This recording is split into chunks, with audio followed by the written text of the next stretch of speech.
Hello အားလုံးပဲမင်္ဂလာပါဗျကျွန်တော်တိုက်တယ်မှာပြန်ပြီးတော့ notice ကြိုဆိုလိုက်ပါတယ်ဆိုတော့ဒီနေ့ reading video လေးကတော့ကျွန်တော်ရှေ့ကပေါ့နော် Facebook မှာတော့ post တင်ထားတယ် YouTube မှာတော့မတင်ဖြစ်လိုက်ဘူးဗျဒီနေ့ reading video ကကျွန်တော်တို့အခုဆို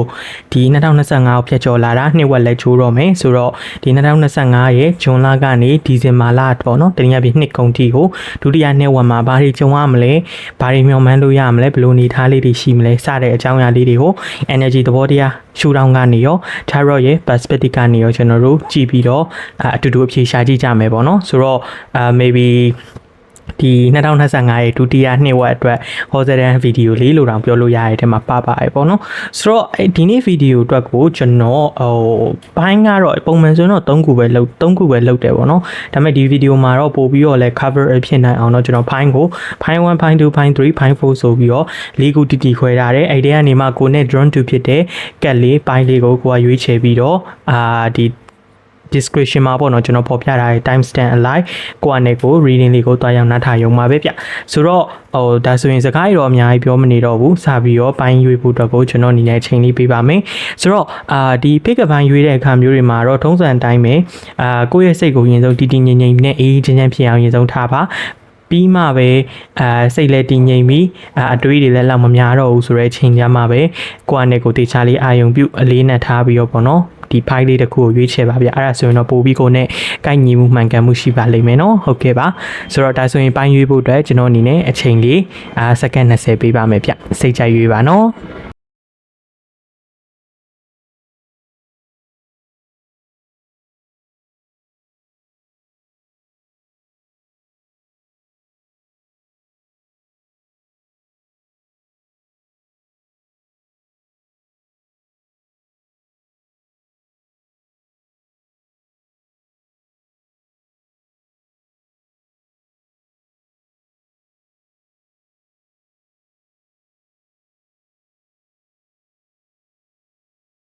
โอเคဟုတ်ပြီဗျဆိုတော့အချိန်ကြီးတော့ပြည့်သွားပြီပေါ့နော်အကယ်၍ကိုကဖိုင်းရွေးလို့မပြီးသေးဘူးဆိုလို့ရှိရင်လေ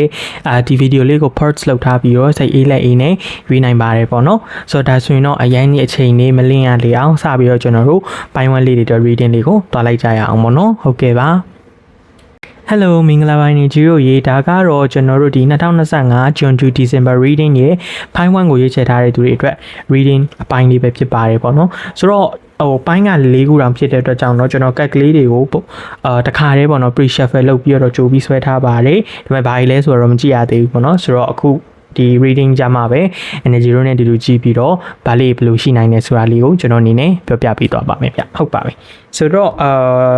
ဒီဒုတိယနှစ်ဝက်စာ reading လို့လည်းပြောလို့ရတဲ့အတွက်ကြောင့်တော့ကျွန်တော်ကက်တီတော့အများကြီးဆွဲထားရပေါ့နော်ဆိုတော့oracle တွေကိုတော့တစ်ချက်ဒီဘက်နားလေးမှာခဏထားလိုက်အောင်မယ် tarot နဲ့အရင်ဆုံးကြည့်မယ်ပေါ့နော်ဆိုတော့ maybe ဖိုင်1နေဒုတိယနှစ်ဝက်မှာဘာတွေမျှော်မှန်းလို့ရမလဲဘာလေးသတိထားဖို့လို့မလဲဘာတွေဆောင်မလဲဘာတွေရှောင်မလဲပေါ့နော်ဆိုတော့အဲ့ဒါလေးတွေကိုကြည့်ကြရအောင် Okay ဆိုတော့main thing မှာကကြတော့ point 1လေးတွေကကြတော့ two source word ဆိုတော့ပွင့်လင်းပြောရင်တော့ point 1ကိုရေးချယ်ထားတဲ့သူတွေအနေနဲ့ဒီ2025ရဲ့ဒုတိယနှစ်ဝက်ဒီများသောအားဖြင့်ဒီဆုံးဖြတ်ချက်ချစရာတွေရွေးချယ်စရာကိစ္စလိုမျိုးတွေဘာတွေနဲ့ပေါ့နော်အဲ့လိုမျိုးလေးနည်းနည်းများလိမ့်မယ်ဆိုတဲ့ပုံစံမျိုးသွားပြီးပြောတယ်ပြီးတော့ point 1တွေကိုယ်တိုင်ကလည်းအဲ့လိုကိစ္စရဲ့တော်တော်များများမှာဝေခွဲမရမြေပဲမှာဖြစ်နိုင်တဲ့အခြေအနေတွေဒါမျိုးလေးတော့၎င်းသူကသွားပြီးတော့ပြောတယ်ပေါ့နော်ပြီးတော့အဲ့လိုမျိုးဆုံးဖြတ်ချက်ချစရာရွေးချယ်စရာကိစ္စတွေများတယ်ဆိုတာရဲ့နောက်ဆက်တွဲမှာဒီ Queen of Pentacles energy ကသူကဘာလို့သွားပြလဲဆိုတော့အတိတ်ဆောင်မှယွင်းလည်းမခံဘူးဆိုတဲ့ပုံစံမျိုးကိုသွားပြီးပြောတယ်အဲ့ဒါကြောင့်ပဲဟိုဘယ်လိုပြောရမလဲကိုကတခုခုကိုရွေးချယ်လိုက်တယ်တခုခုကိုဆုံးဖြတ်လိုက်တယ် pick up လုပ်လိုက်တယ်ဆိုလို့ရှိရင်အဲ့ဒီအရာနဲ့ပတ်သက်ပြီးကိုဒီနောက်ကျောင်းကိုပြန်လှည့်လို့မရတော့အဲ့ဒါကြောင့်ပဲကိုဘာလုပ်ဘာကိုင်ဘာကိုပဲစဉ်းစားဘာကိုပဲဆုံးဖြတ်ဒီကိုအနေနဲ့ဟိုဘယ်လိုပြောရမလဲကို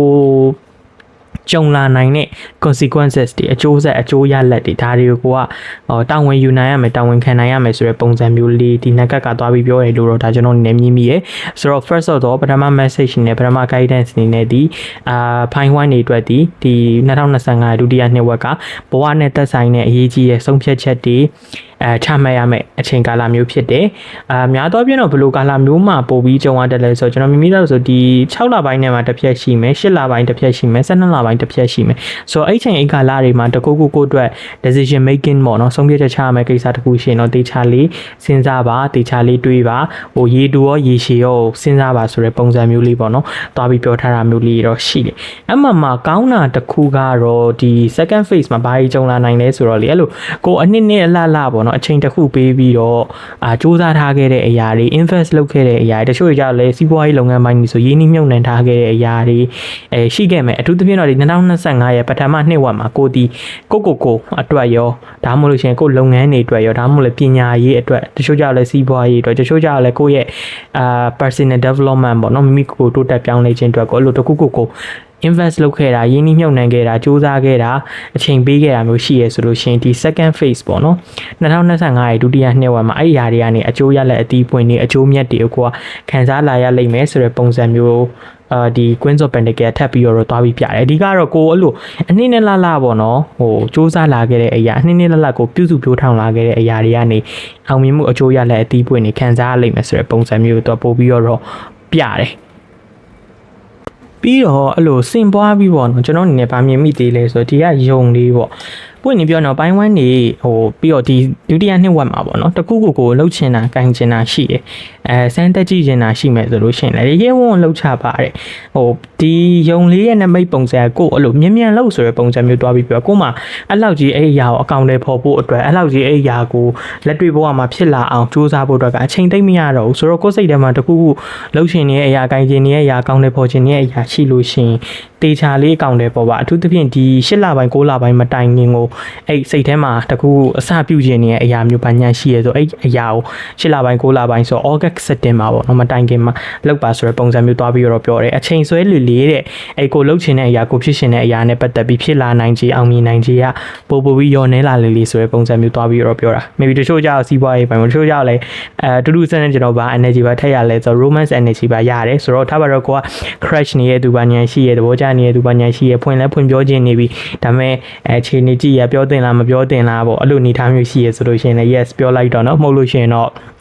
လက်နှင်းခွဲစေးရလိမ့်မယ်ဆိုတော့ပုံစံမျိုးဒီမှာတွားပြီးပြောထားတယ်ဆိုတော့အဲ့ဒီတစ်ချက်လေပိုင်းဝမ်းတို့အနေနဲ့နည်းနည်းလေးဂယူပြပါဆိုတဲ့ပုံစံမျိုးပေါ့နော်တွားပြီးပြောထားမျိုးရှိတယ်ပြီးတော့ဒီ Six of Pentacles energy ကထူးခြားတယ်သူကဘယ်လိုပုံစံမျိုးဒီမှာတွားပြနေရလဲဆိုလို့ရှိရင်ဟိုကိုစိုက်ပြိုးခဲ့တဲ့အရာကိုရိုက်သိမ်းရမယ်ဆိုရင် energy လဲ Queen of Pentacles မှာပါပြီဒီဟာကျတော့စေနာမေတ္တာရောင်ပြန်ဟတ်မယ်ဆိုတဲ့ပုံစံမျိုးကိုတွားပြီးတော့ပြောတာဆိုတော့ဟို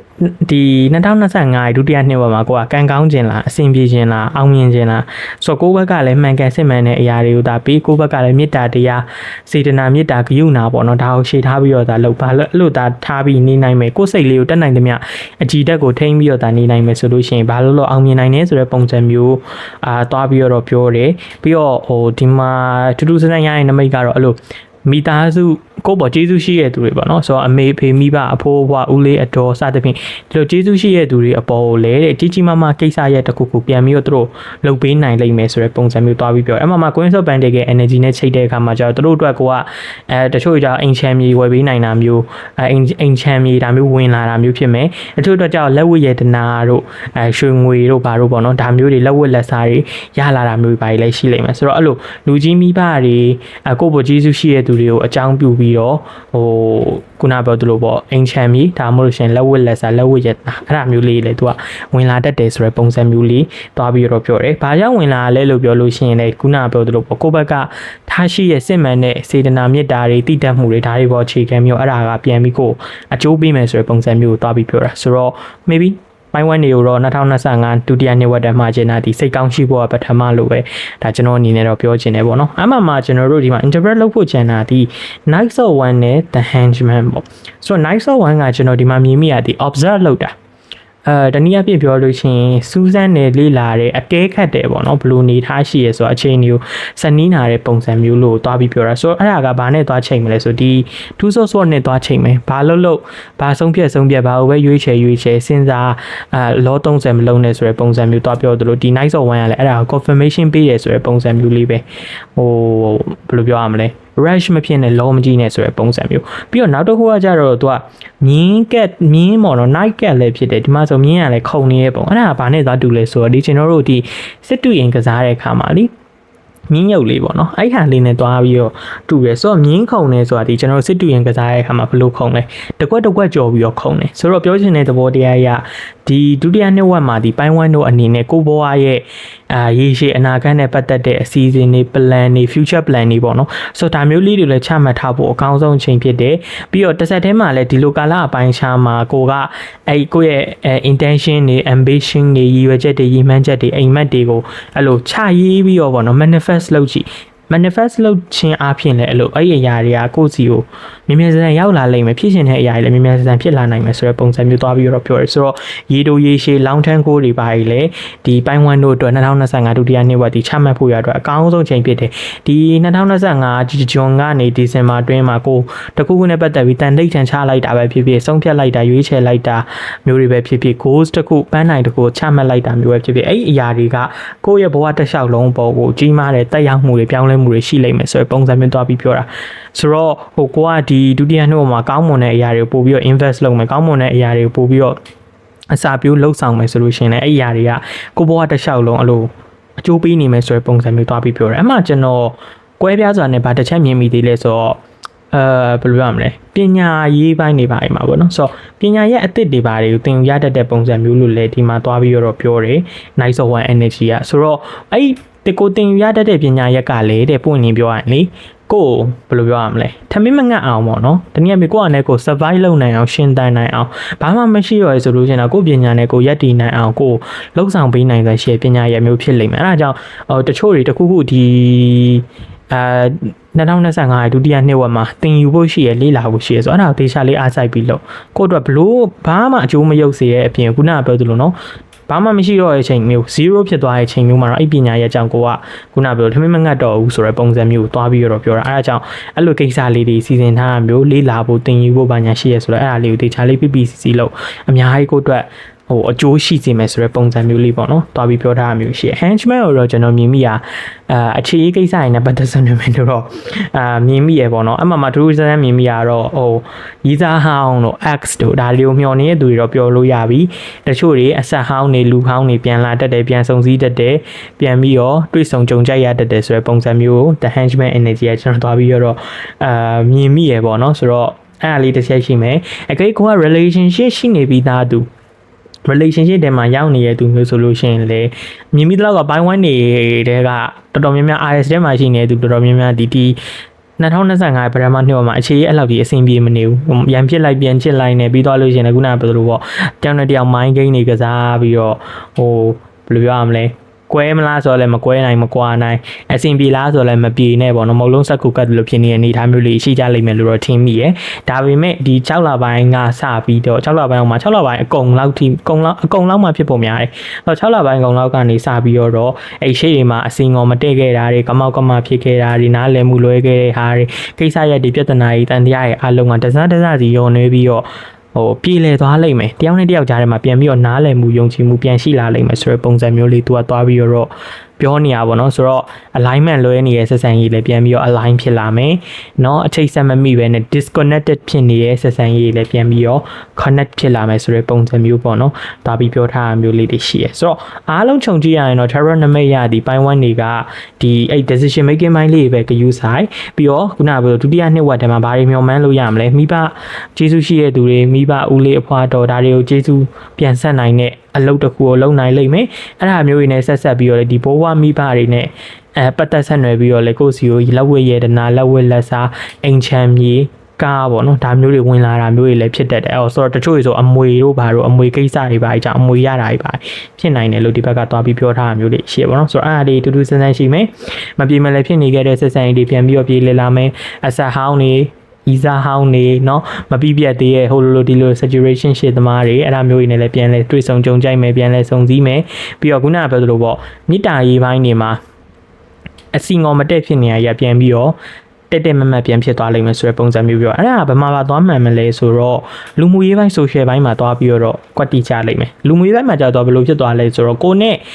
energy မကိုက်တဲ့သူတွေလို့ပဲပြောရမှာပေါ့နော်ကိုနဲ့အဆင်မပြေတဲ့သူကသူ့အနေနဲ့သူထွက်သွားလိမ့်မယ်တဲ့ဒီဒုတိယနှစ်ဝက်မှာ ဆိုတော့ထွက်သွားမယ်ထွက်သွားပြီးကိုချင်းဒီမှာဘယ်လိုကြံခဲ့မလဲဆိုလို့ရှိရင်တော့တကယ်ကိုနားလဲလက်ခံပေးနိုင်တယ်လို့ကိုပေါ့စစ်မှန်တဲ့သူမျိုးတွေပဲအဲ့လိုကြံခဲ့မယ်ပေါ့နော်ဆိုတော့ဟိုလူမှုရေးပိုင်းကျတော့အိုက်ကက်လေးကဘယ်လိုသွားပြောနေလဲဆိုလို့ရှိရင်အဲ့လိုပေါ့ကိုရဲ့ social circle တွေကလူတချို့စစ်ထုတ်ပေးလိုက်မယ်လူကောင်းလားမကောင်းလားကိုအတွက်စစ်မှန်တဲ့သူလားမစစ်မှန်တဲ့သူလားပေါ့ဆိုတော့အဲ့ဒါကိစ္စလေးတစ်ခုလည်းရှိမယ်ပြီးတော့ရှေးကပထမနှစ်ဝက်မှာကိုလုံမယ်လို့စဉ်းစားထားခဲ့အရာတွေရှိမယ်ဆိုလို့ရှိရင်ဒီဒုတိယနှစ်ဝက်ထဲမှာအကောင့်တွေပေါ်ခွင့်ရလိမ့်မယ်အကောင့်တွေလည်းပေါ်တင်တယ်အကယ်၍ကိုကရှေ့ဒုတိယပထမနှစ်ဝက်မှာပေါ့နော်တခုခုလုပ်ခဲ့ပြီး invest လုပ်ခဲ့ရင်းနှီးမြှုပ်နှံမှုတွေစူးစမ်းအထောက်ခဲ့ရရှိရဆိုလို့ရှိရင်ဒီဒုတိယနှစ်ဝက်အချိန်ကာလပိုင်းခြားမှာကိုကအဲ့အရာတွေကနေအောင်မြင်မှုအကျိုးရလဒ်အသီးပွင့်ခံစားရလိမ့်မယ်ဆိုတဲ့ပုံစံမျိုးပြောတယ်ဆိုတော့အားလုံးခြုံကြည့်ရရင်တော့ energy သဘောတရားတွေတော်လေးကောင်းတဲ့ပိုင်းဝန်းနေနေနဲ့ဆိုတော့အဲ့ဒါလေးတော့တေချာလေးဂယူဆိုင်လုပ်တဲ့အရာလေးတွေကိုတေချာလေးလုံးကျွန်တော်မှားတဲ့ remind လုပ်တဲ့ဟာလေးတွေလည်းမမေ့နဲ့ကျမ်းမာရေးပိုင်းနေပါတွေကတော့ဘာဂယူဆိုင်ဖို့လို့မလဲဆိုအဲ့လိုလေကားတို့ယထာတို့လှေတို့တင်မော်တို့ဘာတော့အဲ့လိုမျိုးတွေစီးရဲအခါမှာဆိုင်ကယ်လေးပါတယ်အတက်ဆင်းလောက်တာအဲ့ပိုင်းလေးနည်းနည်းလေးဂယူဆိုင်ပဲဆိုင်ကယ်တို့ဘာလို့ဆိုလို့ရှိရင်ကကြတော့အဲ့လိုဘယ်လိုပြောရမလဲဒီဆိုင်ကယ်တောက်ထောက်တာတို့နောက်တစ်ချက်ကကြတော့အဲ့လိုဆိုင်ကယ်ပေါ်ကအတက်အဆင်းတို့အဲ့ဒါမျိုးလေးတွေမှာနည်းနည်းလေးခုနပြောလို့ထိခိုက်မှုလေးနည်းနည်းဖြစ်တတ်တယ်ဆိုတော့အဲ့ဒါလေးပိုင်းတွေမှာနည်းနည်းလေးဂယူဆိုင်ပြီးတော့တခြားကတော့အဲ့လိုနည်းနည်းပြဿနာပေးတတ်တာဒီအာယုံကြောပြဿနာမျက်စိဒါမျိုးနဲ့ပတ်သက်ဆက်နေတဲ့ဟာနည်းနည်းလေးကိုဒုက္ခပေးတတ်တဲ့ဒီဒုတိယနှစ်ဝက်မှာဆိုအဲ့ပိုင်းလေးတွေနည်းနည်းဂယူဆိုင်screen time တွေဘာတွေကိုတတ်နိုင်သမျှ short ပြီးတော့ဒီ the enhancement energy ကဆိုဘာတွေသွားပြီးဖြစ်တတ်သေးလဲဆိုအနာဟောင်းယောဂဟောင်းရှေ့မှာကိုဖြစ်ခဲ့ဦးတဲ့ယောဂတွေဘာတွေပြန်ပြီးတော့ပေါ်လာတတ်တယ်ပြန်ဖြစ်တတ်တဲ့ဆိုတဲ့ပုံစံမျိုးလေးလည်းရှိရဆိုတော့ယောဂအခန်းတွေဘာတွေရှိရဆိုရင်ဒုတိယနှစ်ဝက်မှာနည်းနည်းလေးဂယူဆိုင်ရေးလဲများများတောက်ပါဆိုတဲ့ပုံစံမျိုးပြောတယ်ပြီးတော့ထပ်တိုးအနေနဲ့ကတော့အဲ့လိုသွေးလက်ပတ်မှုပေါ့နော်blood circulation နဲ့ပတ်သက်ဆက်နွယ်တဲ့ယောဂတွေသွေးပေါင်ကျတာသွေးတက်ကြမြန်တာသွေးတိုးတာဒါမျိုးလေးတွေကလည်းနည်းနည်းလေးပြဿနာလေးဖြစ်နိုင်တယ်ဆိုတော့ဒီပိုင်းလေးတွေကိုဘက်ကဂယူဆိုင်နိုင်တော့ချန်နာအဆင်ပြေပါပြီဆိုတဲ့ပုံစံမျိုးလေးပဲသွားပြီးတော့ပြောပါတယ် single တွေအနေနဲ့ဆိုလဲဘယ်လိုပြောရမလဲဟိုကိုနဲ့ကိုက်ညီတဲ့ကိုနဲ့ထိုက်တန်တဲ့အဲ့လို connection တခုဒါမှမဟုတ်လေလူတစ်ယောက်ကို universe ဘက်ကနေလှုပ်ပေးဖို့တော့ရှိတယ်ဒါပေမဲ့ကိုယ့်ဘက်ကဘာလုပ်ဖို့လို့မလဲဆိုလို့ရှိရင်တော့အဲ့လိုဘယ်လိုပြောရမလဲအရှုပ်ထုတ်တွေအဟောင်းအနွမ်းတွေပေါ့နော်မြေတားရေးပိုင်းနဲ့ပတ်သက်အဲ့ဒါတွေတော့ကိုယ့်ရဲ့စိတ်ရောနှလုံးရောကိုယ်စိတ်နှလုံးသုံးပါးစလုံးမှာရှင်းထုတ်ထားဖို့လို့လိမ့်မယ်ဆိုတော့ဒီ mind body spirit soul body spirit ဒါကိုကဒီ relationship ပိုင်းနဲ့ပတ်သက်တဲ့အမိုက်တိုက်တွေကိုအဲ့သုံးခုလုံးမှာရှင်းထုတ်နိုင်မှာပဲ universe ကနေကိုနဲ့ခုနကပြောလို့ Queen of Pentacles energy ကထိုက်တန်တဲ့သူကိုတက်စစ်မှန်တဲ့သူကိုသွားချပေးလိမ့်မယ်လို့ပြောတာဆိုတော့ဤစားရပါလေရနိုင်ခြင်းရှိရယ်ဘယ်ချိန်လောက်ဖြစ်နိုင်လဲဆိုနှစ်ကုန်ပိုင်းလောက်ဖြစ်နိုင်တယ်17လပိုင်း12လပိုင်းလောက်မှာဖူးစာစုံနိုင်တယ်ပြောချင်တာဒီနှစ်မကူးဆိုတဲ့ပုံစံမျိုးပြောတယ် single လေးတွေလဲဆိုတော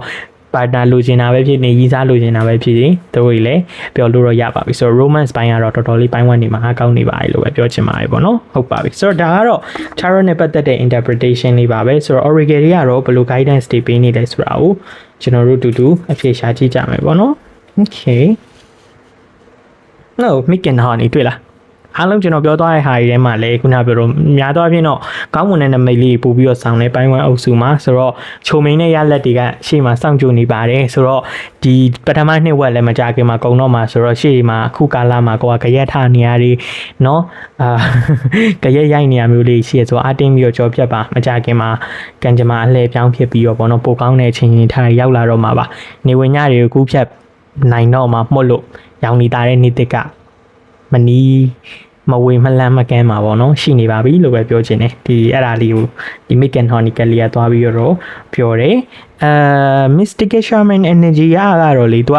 ဘယ်လိုသွားပြောလဲဆိုတော့ဒီဟာနဲ့သွားချိန်မှာပေါ့ Night of Wednesday 2 of Swords နဲ့သွားချိန်မှာတခုခုလုံးမယ်ကိုင်းမယ်ဆိုစဉ်းစားတွေးတော်တွေးခေါ်ဘာကြောင့်လဲတခြားမဟုတ်ဘူးကိုလုံးလိုက်တဲ့အရာဒီဒုတိယနှစ်ဝက်မှာ energy သဘောတရားလည်းအရင်ကောင်းနေတဲ့အချိန်ကာလမျိုးဆိုတော့အဲ့ချိန်မှာကိုကကောင်းမွန်တဲ့အရာတွေကို invest လုပ်နိုင်တယ်ကောင်းမွန်တဲ့အရာတွေကိုကိုကဟိုတေချာလေးအားစိုက်ထုတ်ပြီးတော့စူးစမ်းရဆိုလို့ရှိရင်စူးစမ်းသလောက်အရာထင်ပါမယ်အလားတူဆိုပဲမကောင်းတဲ့အရာတွေအကုသိုလ်တွေသွားလုပ်မိမှာဆိုလို့ရှိရင်အဲ့အရာတွေကဥမာအကုသိုလ် 10လောက်တယ်ဆို100ဖြစ်သွားမှာအရာကုသိုလ်ကုသိုလ်10လောက်တယ်ဆိုတော့အဲ့ကုသိုလ်က100ဖြစ်သွားမယ်ပုံစံမျိုးကွာဆိုတော့ဟိုဘာလောက်ကန်ချိုးပေးပါညာအမြင်နေလိမ့်မယ်အဲ့ကြောင့်ကောင်းမွန်တာလေးတွေကောင်းမွန်တဲ့စိတ်ကောင်းမွန်တဲ့အတွေ့ကောင်းမွန်တဲ့အကြံပို့ပြီးတော့တွေးကောင်းမွန်တဲ့အလုပ်တွေပို့ပြီးတော့လုပ်ခုနကပြောဆိုအာကုသိုလ်ဆန်တဲ့အလုပ်တွေပါလုံးပြီးလို့ရှင်လည်းအဲ့အာကုသိုလ်ကံကဒီဒုတိယနှစ်ဝက်မှာကိုယ်စီရောက်လာတာပြန်ရောက်လာတာဝစ်လေတာတွေဒါမျိုးညံလိမ့်မယ်ဆိုတော့အဲ့ဒါလေးကိုသူကနည်းနည်းကယူဆိုင်ဆိုတဲ့ပုံစံမျိုးကို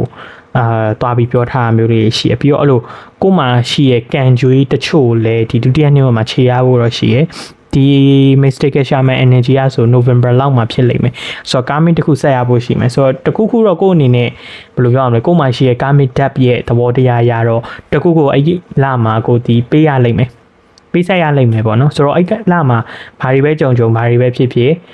ပြောချင်တဲ့သဘောတရားဒါကကိုပေးဆက်ရမယ်ကံပါလာလို့ဒါကိုပေးဆက်ရမယ်အကျွေးဖြစ်တယ်ဆိုတာကိုမမေ့နဲ့ဆိုတော့အဲ့ဒါကိုတေချာ surrender လုပ်ပြီးတော့လက်ခံပြီးတော့ဒါကိုပေးရမယ့်အရာတွေပေးပါဆိုတဲ့ပုံစံမျိုးလေးတွေသူကတူတူဆန်းဆန်းမှာထားတာမျိုးလေးရှိတယ်ပြီးတော့ဒီ segment နဲ့ you are safe here ဆိုရဲကရဲ့သဘောတဘာဝအရာကတော့ဟိုပြောချင်တဲ့သဘောတရားရ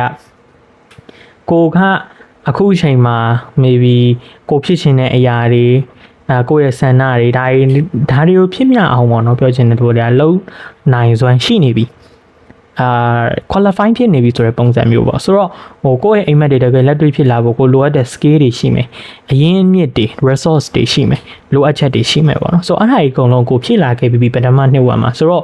့ဖြစ်လာခဲ့ပြီး skill တွေလည်းအကုန်ပြည့်နေပြီဖြစ်တဲ့အတွက်ဒုတိယနှစ်ဝက်မှာဘာလုပ်ရမလဲအဲ့ skill တွေကိုအသုံးချပြီးတော့ကိုဖြစ်ရှင်တဲ့ຢာဖြစ်လာအောင်စပြီးတော့ action ယူစူးစမ်းရတော့မယ်ဆိုတဲ့ပုံစံမျိုးသွားပြီးပြောတာဆိုတော့ universe ဘက်ကလည်းကိုကိုဒီ tarot မှာပြခဲ့တဲ့ energy ရဆိုလဲပြပြဝပိုင်းဝန်းလေးတို့ထောက်ပံ့ပေးနေပြီနောက်မှာတောင်းတင်းနေနဲ့ဟိုချိနေပေးပြီပေါ့နော်ဆိုတော့အခုချိန်ကကန်က90ပေးထားပြီဖြစ်တဲ့အတွက်ကြောင့်ကျန်တဲ့အလုပ်90ဒါကိုကစိုက်ထုတ်နိုင်မယ်ဆိုလို့ရှိရင်တော့တင်းကြတဲ့ကိုလိုချင်တဲ့အရာတွေကိုပြည့်ရှင်တဲ့အရာတွေချိန်တွေပေါက်ဖြစ်လာမယ်ချုံမိန်နဲ့ရလက်တွေစောင့်နေမယ်ဆိုတာမျိုးဒီကက်ကသွားပြီးတော့ confirm ပေးသွားတယ်ပေါ့နော်ဆိုတော့ segment ရဲ့သဘောတရားဒီမှာလဲ wounded healer ပေါ့နော်ဒဏ်ရာရတဲ့သူတွေ healing လုပ်တာမျိုးဆိုတော့ဒါကဒီ romance ပိုင်းကိုပြောရလို့တော့ကျွန်တော်ပို့ပြီးမြင်မိရဲ့အဟောင်းတွေကိုရှင်းထုတ်ထားနိုင်မှာအစ်စ်ကရောက်လာမယ်အဟောင်းတွေကိုမေးပြောက်သွားနိုင်မှာပဲပိုကောင်းတဲ့အရာတွေကကိုယ်စီရောက်လာမယ်ဆိုတာမမေးနဲ့ဆိုတော့စိတ်ထဲမှာရှိရဲ့စိတ်အမှိုက်တွေကိုတိတ်ချရှင်း erase လုပ်ရှင်းထုတ်ပြီးတော့ခုနကပြောလို့အစ်စ်ရောက်လာမယ် energy အစ်စ်တွေကို welcome လုပ်ပါကြိုးဆိုပါဆိုတဲ့ပုံစံမျိုးလေးသွားပြီးတော့ပြောထားတာဆိုတော့ဒီကက်လေးကတော့အဲ့ဒီသဘောတရားလေးကိုစောင့်နေပါလိမ့်မယ်နော်ဟုတ်ကဲ့ပါဆိုတော့ဒါကတော့ကျွန်တော်တို့ပိုင်း1ကိုရေးချယ်ထားတဲ့သူတွေအတွက်ပေါ့နော် reading လေးပဲဖြစ်ပါတယ်ဒါဆိုရင်နောက်ထပ်ကျွန်တော်တို့ပိုင်း2စီကိုဆက်ပြီးတော့သွားလိုက်ကြရအောင်ဗျHello my energy ဒါကတော့ကျွန်တော်တို့ဒီ2025ရဲ့ June to December reading လေးအတွက်ပိုင်း2ကိုရွေးချယ်ထားတဲ့သူတွေရဲ့ပေါ့နော် reading လေးပဲဖြစ်ပါတယ်ဆိုတော့အချိန်ပိုင်းခြားရတော့အရင် reading video ကြီးအရှိကြီးဖြစ်သွားမှာဆိုလို့ပေါ့နော်ကျွန်တော်ကက်လေးတွေတော့ pre-shuffle လုပ်ထားတယ်ဆိုတော့အရင်ဆုံး tarot ကဘာလေးတွေကိုပြနေလဲဆိုတာကိုကျွန်တော်တို့အတူအဖြေရှာကြည့်ကြရအောင်ပေါ့နော် Okay so this will be the main energy and okay now you can see it oh let them see your total land here okay okay ဆိုတော့ပိုင်း2တွေအတွက်ဒုတိယနှစ်ဝက်မှာဘာတွေကစောင့်ကြိုနေမလဲဆိုတော့ abundance ဖြစ်တဲ့ energy ကိုအတော်လေးကိုရနေပါတယ်ဆိုတော့ major thing main energy မှာလည်း Kings of Pentacles energy ဖြစ်တဲ့အတွက်ကြောင့်ကတော့ခုနပြောသလိုဒီဒုတိယနှစ်ဝက်ဒီပိုင်း2လေးတို့အတွက်ဆိုငွေရေးကြေးရေးပိုင်းနဲ့ပတ်သက်ပြီးဖြစ်စေကိုလိုချင်တဲ့ဆန္ဒဖြစ်ချင်တဲ့ဆန္ဒတွေနဲ့ပတ်သက်ပြီးတော့ပဲဖြစ်စေအဲ့အမျိုးတွေမှာဟိုလိုပေါ့နော်ဖြစ်နေလိမ့်မယ်လိုတဲ့အရာတိုင်းကိုကိုယ့်ရဲ့စိတ်ဆွမ်းအားသာပြင်းပြနေပါစေစိတ်ဆန္ဒသာပြင်းပြနေပါစေဖြစ်အောင်လုပ်နိုင်လိမ့်မယ်ဖြစ်လာလိမ့်မယ်ဆိုတဲ့ပုံစံမျိုးကိုဒီ Kings of Pentacles ကသွားပြီးတော့ထောက်ခံပေးနေရပြီးတော့နောက်တစ်ချက်ကျွန်တော်စဉ်းစားမိတာကကြတော့ဟိုဘယ်လိုပြောရမလဲဒီဒုတိယနှစ်ဝက်ဒီပိုင်း2တို့အတွက်ကိုနဲ့ထိုက်တန်တဲ့အရာတွေကိုဒါမှမဟုတ်လေကိုပိုင်ဆိုင်ခဲ့တဲ့အရာတွေကိုမှရှိခဲ့တဲ့အရာတွေအဲ့ဒါမျိုးတွေနဲ့ပတ်သက်ပြီးတော့ပြန်ရအောင်အဲ့ဒီနေရာတခုကိုပြန်ပြီးတော့ရောက်အောင်ဒီကတော့ကိုနဲ့ထိုက်တန်တဲ့နေရာတခုကိုပြန်ရအောင်ပေါ့နော်ပြန်ပြီးတော့အဲ့လိုစူးစမ်းယူရမယ်နှစ်ပြန်ပြီးတော့စူးစမ်းယူရမယ်ကာလအပိုင်းခြားဆိုတဲ့ပုံစံမျိုးကိုဒီ Kings of Pentacles ထပ်ပြီးတော့ပြောတယ်ဆိုတော့ဟိုဆိုလိုချင်တဲ့သဘောတရားကတော့ဥပမာပေးရလို့ရှိရင်ကိုကအရင်တော့အမြဲတမ်းအဆင့်1 2 3ဝင်နေရဲ့သူဒါပေမဲ့နည်းနည်းလေးရှေ့မှာစာဝအာယုံမဆိုင်မိရပဲဖြစ်စေစိတ်လေးစရာကိစ္စလေးကြောင့်အဆင့်1 2 3ဝင်နေသူကအခုကျတော့အဆင့်10ကျော်ရင်း20ကျော်30ကျော်ကြီးဖြစ်နေတာကြာပြီ နော်ဟုတ်လားဆိုတော့အဲ့ကနေမှအခုချိန်မှာဟုတ်ပြီဒီလိုဖြစ်နေခဲ့ပြီရှေ့မှာလည်းလီလွင့်ခဲ့ပြီဒါပေမဲ့အခုချိန်မှာကိုကပြန်ပြီးတော့အာယုံစူးစီးပြီးတော့ပြန်ပြီးစူးစမ်းရတော့မယ့်ချိန်စူးစမ်းနိုင်မယ့်ချိန်စူးစမ်းတဲ့အတွက်ကြောင့်လည်းပြန်ပြီးတော့ခုနပြောသလိုပုံမှန်ကိုရနေချာအဆင့်1 2 3ကိုပြန်ဝင်လာမယ်ဆိုတဲ့ပုံစံမျိုးကိုတွားပြီးတော့ပြောတာဒါ scenario တစ်ခုအနေနဲ့ဥပမာပေးရပါတော့ဆိုတော့တချို့တွေအတွက်ဆိုအလောက်ကိုင်းပိုင်းမှာဆိုလို့ရှိရင်လည်းထားပါတော့နှစ်တွေအများကြီးလောက်သက်တွေအများကြီးရှိနေပြီဒါမှမဟုတ်လဲဒီလုပ်ငန်းနဲ့ပတ်သက်ပြီးအောင်မြင်မှုတွေအများကြီးကိုကလုပ်ပေးနိုင်ပြီစောင့်ကျင်းလာပြီဒါပေမဲ့ယာရုကမတူလာစားမတူအဲ့လိုမျိုးဖြစ်နေတဲ့ situation တွေရှိရဆိုလို့ရှိရင်လေဒီဒုတိယနှစ်ဝက်မှာကိုနဲ့ထိုက်တန်တဲ့ position ဆိုလဲ position ယာရုဆိုလဲယာရုလာစားဆိုလဲလာစားအဲ့ဒါမျိုးရရှိနိုင်လိမ့်မယ်ဆိုတဲ့ပုံစံမျိုးကိုတွားပြီးပြောတာပညာရေးပိုင်းဆိုလဲရှေ့မှာပေးခဲ့တဲ့ဥပမာလိုပဲပေါ့နော်ဟိုအရင်တော့ကတော့စိတ်တွေလေးခဲ့လို့ကိုကဒီလို scale တွေကျသွားပြီမဲ့ဒီ2025ရဲ့ဒုတိယနှစ်မှာကိုပြန်ပြီးတော့တိုးတက်အောင်ပြောင်းလဲအောင်ကောင်းမွန်အောင်လုပ်နိုင်နိုင်မယ်အဓိကတော့ develop ဖြစ်အောင်လုပ်လာနိုင်လိမ့်မယ်အဲ့အတွက်ကြောင့်လေအရင်ကကိုရောက်ခဲ့တဲ့နေရာတကယ်လဲကိုနဲ့ထိုက်တန်နေခဲ့တဲ့နေရာကိုရှိနေတင်ခဲ့တဲ့နေရာအဲ့လိုနေရာမျိုးတွေကိုကိုကပြန်ပြီးတော့ရောက်လာမယ်ဆိုတဲ့သဘောတရားလေးကိုဒီ Kings of Pentacles ကတွားပြီးတော့ပြောထားရလို့ဒါကျွန်တော်အနေနဲ့တော့ပြောချင်တယ်ပေါ့နော်အမှန်မှာ the sun နဲ့ Nine of Cups energy ရဆိုလို့ရှိရင်ကြတော့သူကဘာလို့သွားမှလဲဆိုလို့ရှိရင်တော့လေအဓိကဟိုကြီးမားပိုင်းတူးတွေကဒီဒုတိယနှစ်ဝက်မှာကိုယ့်ရဲ့ဘဝမှာအောင်မြင်မှုမှတ်ကြောက်ပေါ့နော် milestone တစ်ခုစိုက်ထူနိုင်မယ်ဆိုတဲ့ပုံစံမျိုးကိုတွားပြီးတော့ပြောတယ်ဒီမှာဆိုလဲဒါအောင်လန်လွှင့်ထူတဲ့ပုံစံမျိုးဒါတွေဆိုလဲနောက်ကခွက်တွေကိုဟိုဘယ်လိုပြောဒိုင်းစုတွေလို့မြင်အောင်ကြည့်လိုက်ပေါ့နော်ဆိုတော့ဟိုဆိုလိုချင်တဲ့သဘောတရားကတော့ကြီးမားတစ်ခုအလောက်ကိုင်းပိုင်းမှာပဲဖြစ်စေပညာရေးပိုင်းမှာပဲဖြစ်စေလူမှုရေးပိုင်းလည်းပါလိမ့်မယ်အဲ့ဒီပိုင်းမှာတကူကိုအတွက်ကြီးမားတဲ့အောင်မြင်မှုမှတ်ကြောက်တစ်ခုကိုစိုက်ထူနိုင်လိမ့်မယ်ဆိုလိုချင်တဲ့သဘောတရားကတော့ဟိုကိုဘယ်သူလဲကိုမှဘလို့အရေးချင်းနေရှိလဲဘလို့ talent နေရှိလဲဘလို့ skill တွေရှိလဲဆိုတာကိုလူတွေသိအောင်ထုတ်ဖော်ပြသနိုင်နိုင်မယ်တနည်းအားဖြင့်ပြောရင်ငကားမဲသိအောင်အမောက်ထောင်ပြနိုင်နိုင်မယ်ဆိုတဲ့ပုံစံမျိုးကိုတွားပြီးတော့ပြောတာကံအားရောလောက်အားရောညာနာအားရောကာယအားရောဒီကိုယ့်ဘက်မှာရှိနေလိမ့်မယ်အဲဒါကြောင့်ကိုယ့်ဘက်ကလှုပ်ရှားရှိရလို့ဆို all you need to do is just try your bestကိုအနေနဲ့အကောင်းဆုံးစူးစမ်းဖို့ပဲလိုလိမ့်မယ်ဆိုတဲ့ပုံစံမျိုးသွားပြီးပြောပြီးတော့ nine socket မှာကျွန်တော်တူစမ်းထက်ရမိရဲ့ energy မျိုးလေးရာလေးကိုမှလေးလို့ပြိုင်ဘက်တွေဒါမှမဟုတ်လည်းကိုလာပြိုင်နေတဲ့တွေပါရှိရဲဆိုလို့ရှိရင်လည်းတို့ကအနိုင်ပိုင်းနိုင်လိမ့်မယ်ဆိုတဲ့ပုံစံမျိုးသွားပြီးတော့ပြောတာဆိုတော့ဟိုကောင်းတဲ့ဘက်ကကြည့်လို့ရှိရင်တော့တစ်ဆက်တည်းမှာကိုကအနိုင်ပိုင်းနိုင်နေဆိုရင်နောက်ဆက်တွဲမှာဒီကိုမှရှိနေတဲ့ရန်တိုက်ခိုက်နှောက်ယှက်တွေပါဒီပြည်ငိမ့်သွားဖို့ရှိရဲ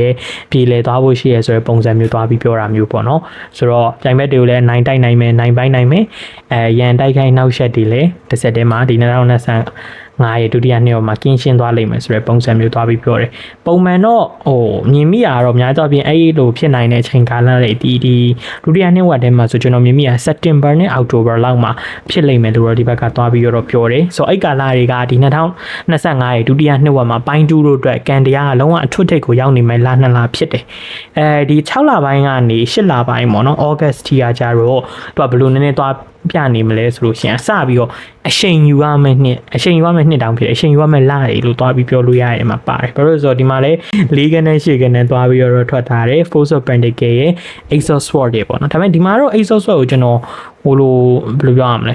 အရင်ဆိုးတဲ့နမိတ်ပုံစံမျိုးမမြင်မိဘူးဒီမှာပြတဲ့ပုံစံမျိုးသူကလွတ်မြောက်မှုကိုပြတာပေါ့သိလားဆိုတော့ဟိုရှေ့မှာကိုကတာဝန်တွေဝေတရားတွေကြားထဲမှာပိတ်မိကောင်းပိတ်မိနေလိမ့်မယ်အလုပ်တွေများပြီးတော့ academic stress တွေများပြီးတော့ကိုပျောက်ဆုံးလို့ပျောက်ဆုံးနေလိမ့်မယ်ပေါ့ပြောချင်တဲ့သဘောတရားဒီဟိုမနက်မိုးလင်းနဲ့အရာထားရတယ်သွားတိုက်မျက်နှာသေးစားလို့အလုတ်သွားအလုတ်ပြန်ညာအိတ်မနက်မိုးလင်းမျက်နှာအရာထားမျက်နှာသေးသွားတိုက်ဒါမျိုးကြီးပဲလို့ပတ်တန်ကြီးတစ်ခုထဲမှာပဲရှေ့မှာကြော့ပြီးတော့နေလာခဲ့အရန်ဟိုဘွားကြီးပြင်းစရာကောင်းနေခဲ့ရပေါ့နော်ပြောချင်တဲ့သဘောတရားအဲ့လိုမျိုး pattern တစ်ခုထဲမှာအဲ့လိုမျိုး system တစ်ခုထဲမှာပဲကိုက login ဖြစ်ခဲ့တယ်ဒါပေမဲ့ဒီ2025ရဲ့ဒုတိယနှစ်ဝက်မှာကျတော့အဲ့ system တွေကနေကိုကပြန်ပြီးတော့ရုံထွက်လာနိုင်ပြီးတော့တဲ့ဟိုကိုပြန်ရှာတွေ့သွားမယ်ဆိုတဲ့ပုံစံမျိုးကိုဘာလုပ်ချင်ခဲ့ရလဲဘာတွေဖြစ်ချင်ခဲ့ရလဲအဲ့ဒါတွေတော့ကိုတစ်ဆက်တည်းမှာတည်သွားမှာဖြစ်တယ်လို့အဲ့ဒီတည်သွားတာတွေရဲ့နောက်ဆက်တွဲမှာလည်းအဲ့ဒီຢာတွေဖြစ်လာအောင်လုပ်နိုင်ဖို့လေစပြီးတော့ universe ကကိုတွန်းတင်ပေးလိုက်မယ်အချိန်ကာလမျိုးတွေလို့သွားပြီးတော့ပြောတာဆိုတော့ဒီ June to August ဒီခုနကပြောသလိုပေါ့ဟိုကိုပြန်ပြီးတော့ self reflection တွေအများကြီးလုပ်ရမယ်လာတွေဖြစ်တယ်ကိုပြန်လဲသုံးသပ်ပြီးတော့ကိုဘယ်သူလဲဘာဖြစ်ရှင်တာလဲဘာလုပ်ရှင်တာလဲဒါတွေကိုပြန်ပြီးဟိုစဉ်းစားရမယ်အချိန်ကာလမျိုးတွေဖြစ်တယ်ပေါ့နော်အဲဒါကြောင့်ပဲဟိုရှေ့ဒီမှာကိုလမ်းလွဲနေခဲ့တာတွေလမ်းတွေချော်နေခဲ့တာရှိရဲဆိုလို့ရှိရင်လည်းဒီ2025ရဲ့ June ကနေ August တွင်မှာပြန်ပြီးတော့လမ်းကြောင်းတွေပြန်တဲ့သွားလိမ့်မယ် back on the track ပေါ့နော်လမ်းကြောင်းတစ်ခုပေါ့မှန်ကန်တဲ့လမ်းကြောင်းတစ်ခုကိုပြန်ရောက်သွားလိမ့်မယ်အဲ့ဒီနေမှာကိုဆက်ရှောက်ရင်းနဲ့ခုနပြောလို့စက်တင်ဘာနဲ့အောက်တိုဘာမှာတော့ကိုသွားနေတဲ့လမ်းကြောင်းပိုင်းနဲ့ပတ်သက်ပြီးတော့ကိုဒီလုံးဝအထွတ်ထိပ်ကိုရောက်လိမ့်မယ်အောင်မြင်မှုမှတ်ချက်တွေကိုကိုကထူထောင်နိုင်လိမ့်မယ်စိုက်ထူနိုင်လိမ့်မယ်ဆိုတဲ့ပုံစံမျိုးပေါ့နော်သွားပြီးပြောတာမျိုးလေးပဲပြီးတော့ဒီ Force of Pentacle ကိုကျွန်တော်မြင်မိရလေ Yuri what you saw ပေါ့နော်ကိုစိုက်ပြောတဲ့အရာကိုရိတ်သိမ်းရမယ်လို့လည်းသွားပြီးတော့ဟိုမြင်မိရအဲဒါကြောင့်ဟိုဘယ်လိုပြောမလဲကိုအနေနဲ့ဘာစိုက်ပြိုးမှလဲတမာပင်စိုက်မှလားတရက်ပင်စိုက်မှလားတမာပင်စိုက်ရင်တော့ကြီးလာတဲ့ကဆေးဘက်တော့ဝင်မယ်ခါနေနဲ့တော့ခါမယ်တရက်ပင်စိုက်ရင်တော့ကြီးလာတဲ့ကဆေးဘက်လဲဝင်မယ်ချိုလဲချိုမယ်ဆိုတော့ကိုကဘာပင်လေးကိုစိုက်ချင်လဲဆိုတော့ကိုအဲ့လိုပြန်မေးပါဆိုတဲ့ပုံစံမျိုးပေါ့နော်တွားပြီးပြောရမျိုးရှိရပြီးတော့ Asoso Energy ဒီအခုဒီမှာဘယ်လိုပါထပ်ပြလဲဆိုတော့ community support လို့လည်းပြောတယ်ဆိုတော့ကိုဘေးနားမှာလည်းကိုလှုပ်ချင်တဲ့အရာတွေကိုဖြစ်ချင်တဲ့အရာတွေကိုလုပ်နိုင်ကိုင်နိုင်မှုအတွက်ကိုဟိုကိုညီထောက်ပံ့ပေးမဲ့သူတွေအကူညီပေးမဲ့သူတွေလည်းရှိအဲဒါကြောင့်ဟိုပြဿနာတစ်ခုကြုံတယ်ကိစ္စတစ်ခုကြုံတယ်ဆိုလို့ရှိရင်ပိုင်းတူတို့အနေနဲ့တယောက်တည်းပဲဒီဖြည့်ရှင်းနေစရာမလိုဒီကာလမှာ you can ask for the help ကိုနဲ့ကိုညီတောင်းတင်တာကိုတောင်းလို့ရတယ်တောင်းရင်လည်းပေးမဲ့သူတွေကြီးပဲပေးချင်တဲ့သူလည်းရှိရပေးနိုင်မဲ့သူတွေလည်းရှိအဲဒါကြောင့်ကိုယ့်ဘက်ကဟိုအကူညီတောင်းအောင်မကြောက်နဲ့မလန့်နဲ့နောက်တွန့်မနေနဲ့ဆိုတဲ့ပုံစံမျိုးသွားပြီးတော့ပြောတယ်ဟိုလိုအပ်လို့အကူညီတောင်းတာဒီရှက်စရာလည်းမဟုတ်ဘူးပေါ့နော်ဆိုတော့အဲ့ဒါလေးနဲ့ပတ်သက်ပြီးတော့နည်းနည်းလေးသတိထားပါဂရုပြုပါဆိုတဲ့ပုံစံမျိုးသွားပြီးပြောတယ်ပြီးတော့နောက်တစ်ချက်ကဒါကတော့ message ပြသေးလား Force of Pentacle ကလေဖြတ်တောက်ရမယ့်အရာတွေပြတ်သားရမယ့်အရာတွေပြီးပြအောင်လုပ်ရမယ့်အရာတွေရှိနေတယ်အဲ့ဒါတွေကိုဒီပထမနှစ်ဝက်မှာနေမဲ့ခြံထားခဲ့နိုင်အောင်လုပ်ပြတ်သားမယ့်အရာတွေဖြတ်တာဖြတ်တော့မယ့်အရာတွေဖြတ်တာမဟုတ်ဘဲနဲ့ကိုကဒီဒုတိယ phase ပေါ့နော်ဒုတိယနှစ်ဝက်ထိပါတဲလာနေမယ်ဆိုလို့ရှင်တော့ကိုမဖြတ်ရင်တော့ universe ကနေဒီမှာလာပြီးတော့မှဒဇင်နဲ့ဖြတ်ပေးလိုက်မယ်ဆိုတဲ့ပုံစံမျိုးသွားပြီးပြောတာဆိုတော့အဲ့ကြရင်တော့နည်းနည်းလေးခုနကပြော painful ဖြစ်လိမ့်မယ်နာကျင်လိမ့်မယ်ဆိုတော့အနာခံမှပဲကိုကဒါတွေကိုဖြတ်သားနိုင်မှာလားuniverse ကလာပြီးတော့ကိုယ်ခုနကဘယ်လို punish လုပ်ပြီးအပြစ်ပေးပြီးတော့မှပဲကိုကဒါတွေကိုမေးပြောင်းနိုင်မှာလားအဲ့မမေးပြောင်းနိုင်တဲ့အရာတွေအဲ့မမေးပြောင်းနိုင်တဲ့အမှတ်တရတွေလူတွေကရောအဲ့လိုမျိုးကိုအပွန်းပဲ့ခံအနာခံအထီးကိုက်ခံပြီးတော့ဖတ်တွယ်ရလောက်အောင်ထိကိုပေါ်ကောင်းကျိုးပေးခဲ့လားအဲ့ဒါကိုပြန်စဉ်းစားပြီးတော့အဖြေတစ်ခုထွက်လာပြီဆိုရင်တော့အဲ့တိုင်းအောင်လှုပ်လို့တော့သူကသွားပြီးတော့ပြောတယ်တေချာတာကတော့ကိုဖြတ်ရင်ဖြတ်မဖြတ်နိုင်ဘူးဆိုတော့ငါလာဖြတ်ပေးမယ်ဆိုတဲ့ပုံစံမျိုး universe ကဒီမှာ warning ပေးထားရယ်နော်ဆိုတော့အဲ့ဒါလေးတဲ့တစ်ချက်ပိုင်းတူလို့အနေနဲ့ use site ပါလို့တော့ပြောချင်တယ်ကျမ်းမာရေးပိုင်းပါညာကကြတော့အဓိကအစားတောက်ပိုင်းအစားမားတာတွေအစားမားလို့ပဲဒီအဆိုင်ဦးလန်းချောင်း1 byte ဒါမျိုးပြဿနာတွေနည်းနည်းလေးတက်တယ်ပြီးတော့အဲ့လိုတချို့ကြီးကြတော့အယိုးအဆင့်အမြင့်လွဲတာအုံလွဲတာအယိုးကြောနဲ့ပတ်သက်ဆက်နေတဲ့ဟာတွေများတော့ပြီးဒုတိယနှစ်ဝက်မှာဂရုပြုဖို့လိုလိမ့်မယ်အပူများအပူကန်တာလေးလည်းနည်းနည်းလေး take care လုပ်ပါလို့တော့မှာတယ် message ကတော့အရန်ကောင်းမမာနေတဲ့ဟိုခေါင်းမမာနဲ့ပေါ့နော်ခေါင်းမာတာမကောင်းဘူးခေါင်းမာလို့ရှိရင်ဘယ်လောက်မာနိုင်လဲဆိုတာကို universe ကစမ်းသပ်လိမ့်မယ်လို့ပြောတယ်ဆိုတော့ခုနကပြောလို့ခေါင်းမာတာခေါင်းဘယ်လောက်မာလဲစမ်းသပ်မှာဆိုတော့စပြီပထမတစ်ချက် universe ကဇလုံးနဲ့ခောက်လိုက်လိမ့်မယ်အဲ့ဒါမှခေါင်းကမာတော့မဖြုံသေးဘူးဆိုတော့နောက်ကအောက်နေကန်နဲ့ထပ်ပြစ်လိုက်မယ်အဲ့မှာခေါင်းကထပ်မာတည်တန်မဏိခေါင်းဖြစ်နေဆိုတော့ထပ်ပြီးတော့အမအလေးတုံးကြီးနဲ့နော်ပေါက်လိုက်မယ်ဆိုတော့ပြစ်ထလိုက်လိုက်မယ်ကိုအဲ့တော့ကိုပဲခေါင်းမာနိုင်မလား universe ကပဲအဲ့ခေါင်းမာတာကိုဖျောက်ပေးနိုင်မလားကိုပဲဖတ်တွယ်နိုင်မလား universe ကပဲအဲ့ဖတ်တွယ်နေတဲ့အရာတွေကိုဖြတ်နိုင်မလားဆိုတာပေါ့နော်ဟိုစိန်မခေါ်ပါနဲ့ပေါ့နော်စိန်ဟိုဒါလောက်ကောင်းတဲ့အရာမဟုတ်ဘူးပေါ့နော်ဒါမှရတဲ့dealt it ဒါကိုလုပ်ရဲတယ်ဆိုလဲစိန်ခေါ်ကြည့်ပါတယ်ဒါပေမဲ့နည်းနည်းတော့အထိနာလိမ့်မယ်အကြနာလိမ့်မယ်เนาะဆိုတော့အဲ့ဒါလေးတစ်ချက်တော့ဒီမှာတော်တော်လေးကို remind လုပ်ထားမျိုးလေးရှိပါတယ်ဟုတ်ပါပြီဆိုတော့တခြားရော Oracle အနေနဲ့ဗာလေးတွေတည်ဖို့လိုမလဲဆိုတာကိုပိုင်းတူတွေထပ်ပြီးတော့ကြည့်ပေးကြပါမယ် Okay so Yamaya awakening ဆိုတော့ဒါဒီမှာသွားပြီးကျွန်တော်ပြောတဲ့ဟာနဲ့ကိုပြန်ရှာတွေ့သွားမယ်ကိုဘယ်သူလဲတနည်းအားဖြင့်ပြောဘာလုပ်ချင်တာလဲဘာဖြစ်ချင်တာလဲဒါပြင်ကိုရဲ့ life purpose ဘဝရည်မှန်းချက်ဘဝရည်ရွယ်ချက်ရော soul purpose ပေါ့နော်စိတ်ဝိညာဉ်ပိုင်းဆိုင်ရာ ရည်ရွယ်ချက်တွေပေါ့ရှာဖွေတွေ့ရှိသွားပြီးတော့ပြန်ပြီး alignment ပြန်ရလာမယ် track တစ်ခုပေါ့ landman တစ်ခုပေါ့ပြန်ရောက်လာမယ်သူသွားပြီးတော့ပြောတာဆိုတော့တိဖို့လိုနေတဲ့အရာတွေမှန်သမျှပိုင်းကျူးလို့အနေနဲ့ဒီ2025ရဲ့ဒုတိယနှစ်မှာသိရလိမ့်မယ်ဆိုတဲ့ပုံစံမျိုးသွားပြီးတော့ပြောထားတာမျိုးလေးပဲပြီးတော့ဒီဟာလေးကတော့သူစံနဲ့ choose kindness ပေါ့နော်ကျင်နာခြင်းကိုတဲ့ရွေးချယ်ပါတဲ့ဆိုလိုချင်တဲ့သဘောတရားဆိုတော့အဲ့ message ကတော့ကျွန်တော်တို့လေဘာနဲ့သွားပြီးတော့link လောက်ရမလဲဆိုလို့ရှိရင်ချိတ်ဆက်လို့ရမလဲဆိုလို့ရှိရင်ကဒီ Kings of Pentacle energy နဲ့တွားပြီးတော့ချိတ်ဆက်လို့ရမယ် Nine of Cup energy နဲ့တွားပြီးတော့ချိတ်ဆက်ရမယ်ချိတ်ဆက်လို့ရမယ်ဘယ်လိုမျိုးလဲဆိုတော့ဒီမှာလည်းပြောခဲ့တယ်ကိုယ့်ရဲ့အောင်မြင်မှုမှတ်ကြောက်တွေ milestone တွေစိုက်ထူနိုင်မယ်ပြီးတော့ခုနကကိုယ်နဲ့ထိုက်တန်တဲ့နေရာတခုကိုပြန်ရောက်လိမ့်မယ်ဆိုတဲ့ပုံစံမျိုးတွားပြီးပြောထားဆိုအဲ့လိုမျိုးတွေရောက်နိုင်ဖို့အတွက်အဲ့လိုမျိုးတွေဖြစ်နိုင်ဖို့အတွက်ဆိုလို့ရှိရင်တဲ့ဒီမေတ္တာတရားပေါ့နော်ချစ်ရှင်းမေတ္တာနဲ့ကျင့်နာမှုကအရင်အရေးကြီးရယ်ဆိုတဲ့ပုံစံမျိုးတွားပြီးတော့ပြောတာကိုကအတ္တတွေမာနတွေပဲအရှိတန်းတင်နေမယ်အဲ့ဒါတွေကိုပဲဦးစားပေးနေမယ်ဆိုလို့ရှိရင်ဒီလို stage တွေကိုရောက်ဖို့ကခက်ခဲလိမ့်မယ်ရောက်ခဲ့ရင်တော့မှပဲအဲ့နေရာမှာဆက်ပြီးတော့မြဲမြံစွာတည်တံ့စွာနေနိုင်ဖို့အတွက်ကိုတဲ့တော်တော် struggle ရောက်လောက်ရလိမ့်မယ်ရုန်းကန်ဟန်လိမ့်မယ်ဆိုတဲ့ပုံစံမျိုးပြောတာဆိုတော့အဲ့ဒါကြောင့်ပဲခုနကပြောသလိုဘယ်ယာရီနဲ့ပဲရှင်းအတ္တနဲ့မာနကိုခွာငါဆိုတဲ့အတ္တဆိုလေးကိုဖြုတ်ပြီးတော့ကျင်နာတနာပါတစ်ဆက်တည်းမှာလည်း humble ဖြစ်နဲ့ကိုနှိမ်ချတဲ့ပုံစံမျိုးလေးနဲ့နေပါတယ်ပေါ့နော်ဘာလို့ဆိုတော့မာနတကုံကုံလွားလီလေးတဲ့ပိုပြီးအကြနာလေးဆိုတဲ့ပုံစံမျိုးသွားပြီးထပ်ပြီး remind လုပ်ထားတယ်ပေါ့နော်ဆိုတော့အဲ့ဒါလည်းခေါင်းမာတဲ့ concept နဲ့တော့သွားပြီးချိန်လို့ရပါလိမ့်မယ်ဆိုတော့အဲ့ဒါလေးတစ်ချက်ရှိမယ် all the glitter တလက်အရာတွေမှန်သမျှပေါ့နော်ဆိုတော့အဲ့ဒါကတော့ဒါ the sun နဲ့ night socket energy ကိုပဲတွားပြီး represent လုပ်နေရလို့တော့မြင်မိရယ်ဆိုလိုချင်တဲ့သဘောတရားအရာကတော့တလက်နဲ့ဆိုတော့တနည်းအားဖြင့်အဖို့တန်တဲ့အရာတွေပေါ့နော်ဒါပေမဲ့တစ်ဆက်တည်းမှာလည်းဝမြင်နိုင်ရွှေမဟုတ်ဘူးဆိုတော့ဆိုရိုးစကားလေးကလည်းရှိနေသေးတော့ကျွန်တော်ကတော့ဘယ်လိုမျိုးလေးတွားပြီးတော့ဒါကို guidance ပေးခြင်းလဲ interpret လုပ်ပေးခြင်းလဲဆိုလို့ရှိရင်တော့ကိုယ့်အနေနဲ့ပေါ့နော်ဒီအောင်မြင်မှုတွေရတာလည်းရလိမ့်မယ်2025ရဲ့ဒုတိယနှစ်ပွားမှာဒါပေမဲ့အဲ့ဒီຢာတွေပေါ်မှာလည်းအရင်ကြီးတော့ရင်မူးပြီးတော့မဖြစ်သွားစေနဲ့ဒီအောင်မြင်မှုအပေါ်ကိုအရင်ရင်မူးသွားတဲ့ခါမှာဘာကြီးပေါ်လာတတ်လဲဆိုလို့ရှိရင်ဒီအတ္တတွေမာနတွေမာနတွေပေါ့နော်ဒါတွေကပေါ်လာတတ်တယ်ဆိုတော့အဲ့ကြရင်ဘာဖြစ်မလဲအကြနာလိမ့်မယ်ဆိုတော့အဲ့ဒါကိုသူကသွားပြီးတော့တဆင်ချင်းစီသွားချိတ်သွားတယ်ပေါ့နော်ဆိုတော့အဲ့ဒါလေးတစ်ခုလည်းမှားတယ်ပြီးတော့တစ်ဆက်တည်းမှာလည်းတလက်တောက်နေရယာကြီးဖြစ်တဲ့တော့ကြောင့်ကောင်းတဲ့ဘက်ကနေကြည့်မယ်ဆိုလို့ရှိရင်လေဘယ်လိုပြောရမလဲ abundance ဖြစ်တဲ့ energy မျိုးလေသူ represent သွားလုပ်တယ်လို့ကိုယ့်အနေနဲ့လေဒီလူအများကြားထဲမှာပေါ့နော်လူတွေရဲ့အာယုံဆိုင်မှုတွေattention ပေးမှုတွေနည်းနည်းလေးခံနေရလိမ့်မယ်ဆိုတဲ့ပုံစံမျိုးလည်းသွားပြီးတော့ပြောတယ်ဘာကြောင့်လဲဆိုရင်တော့ကိုကခုနပြောတော့ bling bling ဖြစ်နေလို့ sparkling ဖြစ်နေလို့လူတွေကကိုယ်စိတ်ဝင်စားနေကြမယ်ဆိုတဲ့ပုံစံမျိုးကိုသွားပြီးပြောတာဆိုတော့အဲ့ဟာလေးကိုလည်းကိုကဘယ်လိုပြောရမလဲ blessing တစ်ခုအနေနဲ့ပေါ့နော်အသုံးချပြီးတော့ကိုဘွားရဲ့အောင်မြင်ရာတိုးတက်ရာတန်းချောင်းတွေမှာဒီ blessing တွေကိုဒီချင်းနေထားလေးကိုအသုံးချပါအသုံးပြုပြီးတော့တက်လှမ်းမှာဆိုတဲ့ပုံစံမျိုးသွားပြီးမှားတယ်တခြား alternative interpretation ရဆိုလို့ရှိရင်တော့စမ်းပွင့်နေပါမယ်တဲ့ဆိုတော့တချို့တွေအတွက်ဆိုလာပြီး confess လုပ်တာတွေလာပြီးတော့ချစ်ခွင့်ပန်းတာတွေရှိမယ် relationship သမားတွေဆိုလို့ရှိရင်လည်းကိုယ့်ရဲ့ partner propose လုပ်တာဒါမှမဟုတ်တို့စီကနေလက်ဆောင်ကြီးကြီးမားမားတစ်ခုရတာ commitment တစ်ခုရတာမျိုးတွေဖြစ်ပါလိမ့်မယ်တဲ့ဆိုတော့အခြေပိုင်းလေးလည်းပိုင်းတူးလေးဒီနည်းလေးတော့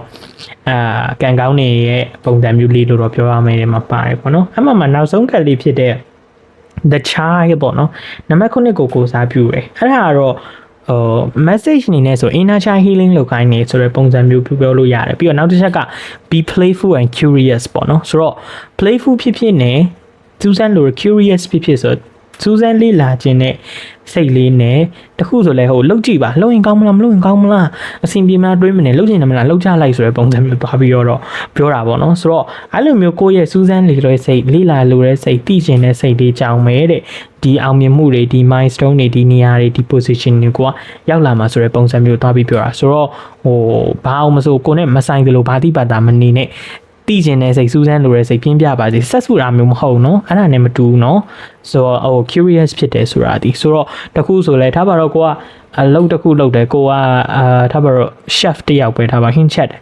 တယ်ဒါပေမဲ့ chef မှာကိုကဒီ culinary ဘိုင်းကိုချက်တဲ့သူပေါ့เนาะဂိုင်းတဲ့သူအမှနောက်ဒီ bakery ဘိုင်းကလာတဲ့တယောက်ကကိတ်မုတ်ဖုံငါ chef ပဲငါဟင်းမဲ့ချက်တာအဲ့လိုကိတ်မုတ်တွေပတ်မုတ်တွေမဖုတ်ဘူးဆိုပြီးတော့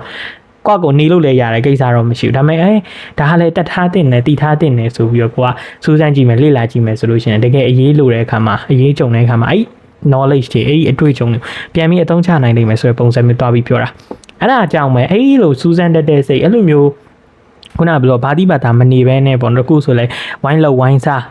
ဝိုင်းပြီးတော့ကူညီပေးတတ်တဲ့စိတ်လေးကြောင့်ပဲဒီလို blessing တွေကိုကိုယ်ရလာမှာဆိုတော့အဲ့ဒါလေးကိုလည်းမမေ့နဲ့ဆိုတဲ့ပုံစံမျိုးကိုဒီတချိုင်းကတ်လေးကသွားပြီးတော့ပြထားပါတယ်ဆိုတော့ဒါကတော့ပိုင်း2ကိုရွေးချယ်ထားတဲ့သူတွေအတွက်ပေါ့နော် reading လေးပဲဖြစ်ပါတယ်ဆိုတော့2025ရဲ့ဒုတိယနှစ်ဝက်မှာအဆင်ပြေအောင်မြင်ကြပါစေလို့လည်းကျွန်တော်အနေနဲ့ဆုတောင်းပေးလိုက်ပါတယ်ပေါ့နော်ဟုတ်ပါပြီဆိုတော့ဒါဆိုရင်ကျွန်တော်နောက်ထပ်ပိုင်း3လေးတွေစီကိုဆက်ပြီးတော့သွားလိုက်ကြရအောင်ဗျဟုတ်ကဲ့ပါHello my energy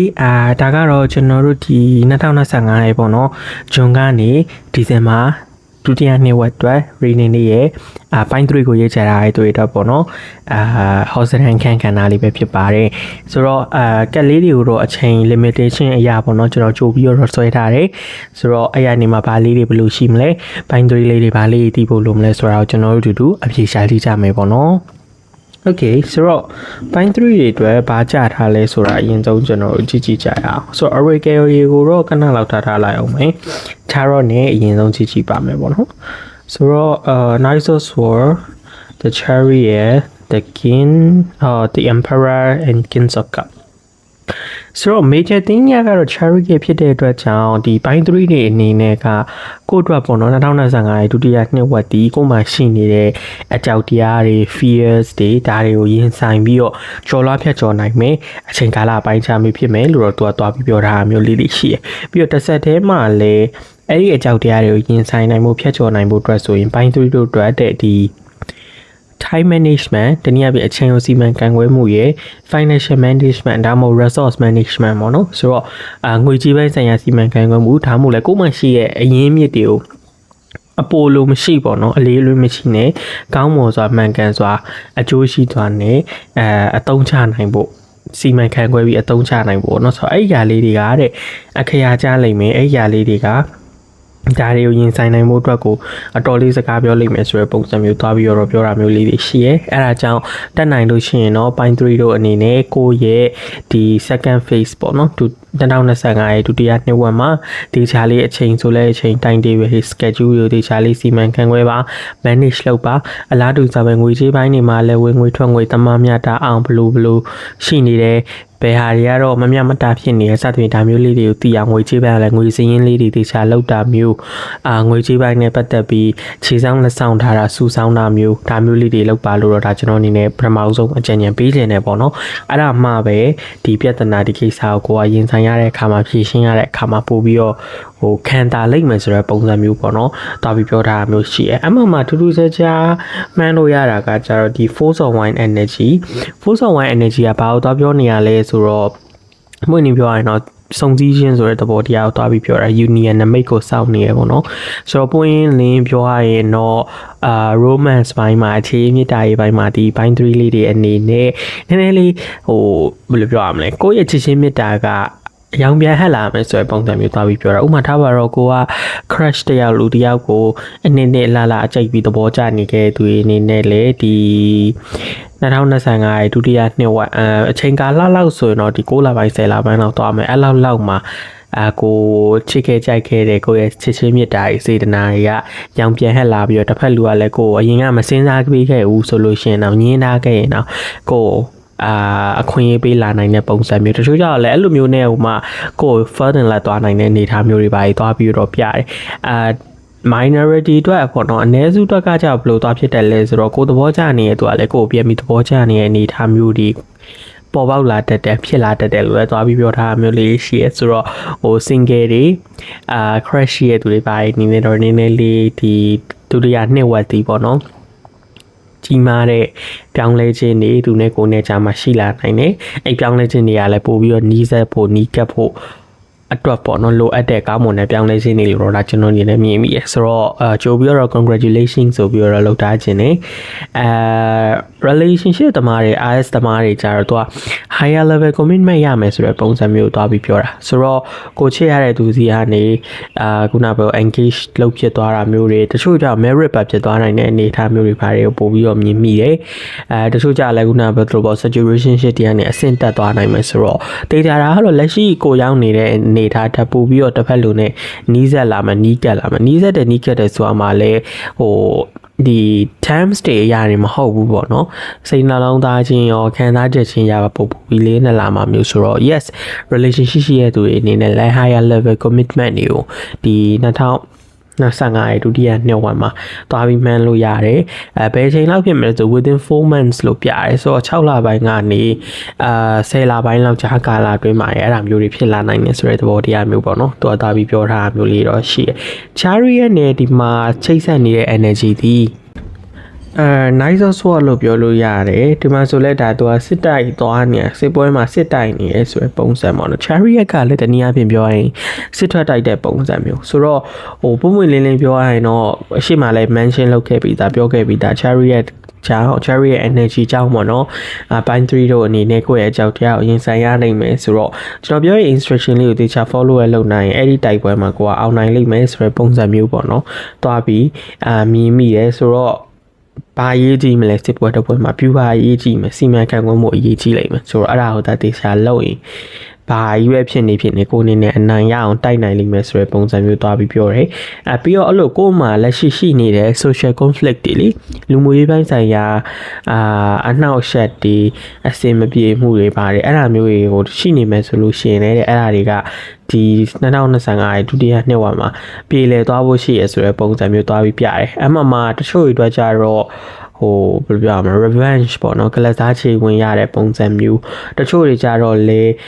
ဘယ်လိုပြောရမလဲကိုယ်အဲ့လိုမဟုတ်မမှန်ပဲနဲ့ဆွဲနေတဲ့သူတွေပြောဆိုနေတဲ့သူတွေအဲ့ဒါမျိုးတွေကိုကိုက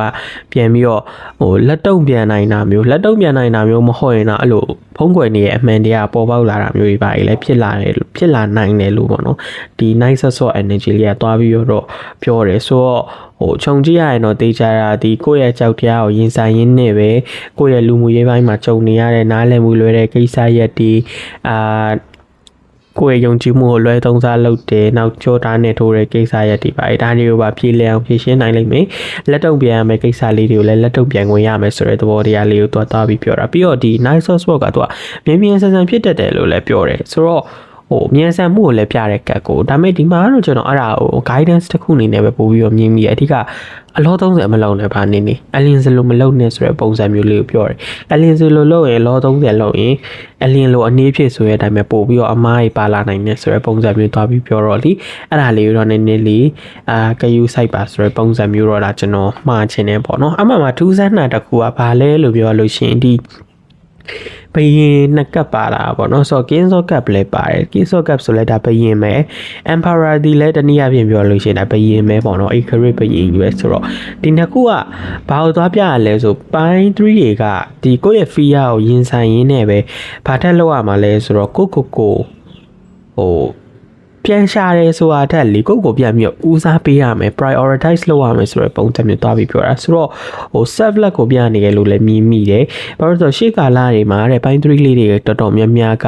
people pleaser တွေဖြစ်နေကြတာများတယ်ကိုယ့်ရဲ့ဘဝကိုယ့်ရဲ့ရည်မှန်းချက်ကိုယ့်ရဲ့အိမ်မှာကိုဖြစ်ရှင်တဲ့အရာတွေကိုနောက်ကိုပို့ထားပြီးတော့မိဘဆိုလဲမိဘလျောက်မိသားစုဆိုလဲမိသားစုရဲ့လျောက်ကွာတခြားတော့ညီကိုမောင်တို့ဦးလေးအတော်အဖိုးဖွားဆိုတဲ့အဖိုးဖွားလေးသူတို့ဖြစ်ချင်တဲ့ဆန္ဒတွေသူတို့လှုပ်စေချင်တဲ့အရာတွေနောက်ကိုပဲကိုကလိုက်ခဲ့ရတယ်လှုပ်ခဲ့ရတယ်တချို့ຢာတွေကိုဖြစ်ချင်တဲ့ဟာလေးတွေစွန့်လွတ်ခဲ့ရတာမျိုးရှိရဆိုတော့အဲ့ဒီအချိန်ကဒီ2025ရဲ့ပထမနှစ်ဝက်မှာပြီးသွားပြီဆိုတော့ဒုတိယနှစ်ဝက်မှာဘာလုပ်ရမှာလဲဆိုတော့အဲ့လိုမျိုးကိုရှေ့တွေမှာကြော်ပြီးတော့ရွေးချယ်ခဲ့တဲ့မြန်ကိုပြစ်ပယ်ထားခဲ့တဲ့မြန်ကိုဒီဒုတိယနှစ်ဝက်မှာကြောက်ပြန်ပြီးရွေးချယ်ပြီးတော့ဂရုစိုက်ရမယ့်အချိန်ပြန်ပြီးတော့ဦးစားပေးရမယ့်အချိန်ပြန်ပြီးတော့ကိုယ့်ရဲ့အိမ်မက်တွေရီမှန်းချက်တွေဒါတွေကိုပြန်ပြီး အသက်သွင်းရမယ့်အချိန်ပေါ့နော်အဲ့လိုပုံစံမျိုးဖြစ်လာတယ်လို့တော့ဒီ Emperor ကရဲ့ energy သဘောတရားသွားပြီးတော့ပြောတယ်ဆိုတော့ it's time to take good care of yourself ကိုလည်းတေချာကြည့်ဥစားရမယ့်အချိန်ပဲအလားတူစွာပဲကိုလည်းပထမဦးစားပေးနေထားရမယ့်အချိန်ဖြစ်တယ်လို့လည်းဒီဘက်ကတော့သွားပြီးပြောထားတာမျိုးလေးတွေရှိရယ်ဆိုတော့ Emperor energy အရာကတော့အရှိမပြောခဲ့သလိုပဲပေါ့နော်ကိုလှုပ်ရှင်တဲ့အရာကိုဖြစ်ရှင်တဲ့အရာလေးတွေကိုကိုဦးစားပေးပြီးတော့ self love နဲ့တာလှုပ်သွားတင်းတွေပါလောက်ခွင့်ရလိမ့်မယ်ဆိုတဲ့ပုံစံမျိုးပဲဒီမှာမှားနေရလို့တော့တာပြီးပြောထားပါတယ်ဆိုတော့ no more picking up to the other ဆိုတော့တခြားသူတွေကို pick up မလုပ်နဲ့တော့ကို pick up လုပ်ရမယ့်ချိန်ပဲဆိုတော့အဲ့ဒါလေးကိုမမေ့နဲ့လို့တော့သွားပြီးမှားတယ်အမှန်မှာ Kings of Cup energy လဲတကယ်တမ်းပြောလို့ရှိရင်ထူးကြတယ်ဆိုတော့မှာဒီမှာကျတော့ဘယ်လိုသွားပြောလဲဆိုတော့ကိုယ့်ရဲ့ကောင်းမွန်တဲ့စိတ်သဘောထားပေါ့နော်ဆိုတော့အဲ့ဒါကိုလူတွေကအတုံးချပြီးတော့ကိုယ့်ရဲ့နောက်ွယ်မှာမကောင်းတာလုပ်နေရမျိုးတော့လည်းကောင်းကိုခုနပြောသလိုပေါ့ကိုယ့်ရဲ့သဘောကောင်းတာကိုခွင့်ကောင်းယူပြီးအားနာတတ်တာကိုခွင့်ကောင်းယူပြီးခေါင်းပုံဖြတ်ချင်တာဒါမှမဟုတ်လို့ရှိရင်လည်းလှည့်စားချင်တာလှည့်ပြားချင်တဲ့ဟာမျိုးလေးတွေရှိတယ်ဆိုတော့အဲ့ဒါကြောင့်လေကိုယ့်ရဲ့အဲ့ဒီအားနာတတ်တဲ့စိတ်ကြောင့်လေစာနာတတ်တဲ့စိတ်ပေါ့နော်ဆိုတော့အဲ့ဒါကြီးကြောင့်လေခံခဲ့ရပေါင်းကများပြီအမှန်မှာ nice ဆော့နဲ့သွားချိတ်တယ်ကြတော့ဘယ်လိုသွားပြစ်သွားလဲဆိုတော့အဲ့လိုမျိုးကိုယ့်ပေါ်မဟုတ်မမှန်လုပ်ခဲ့တဲ့သူတွေ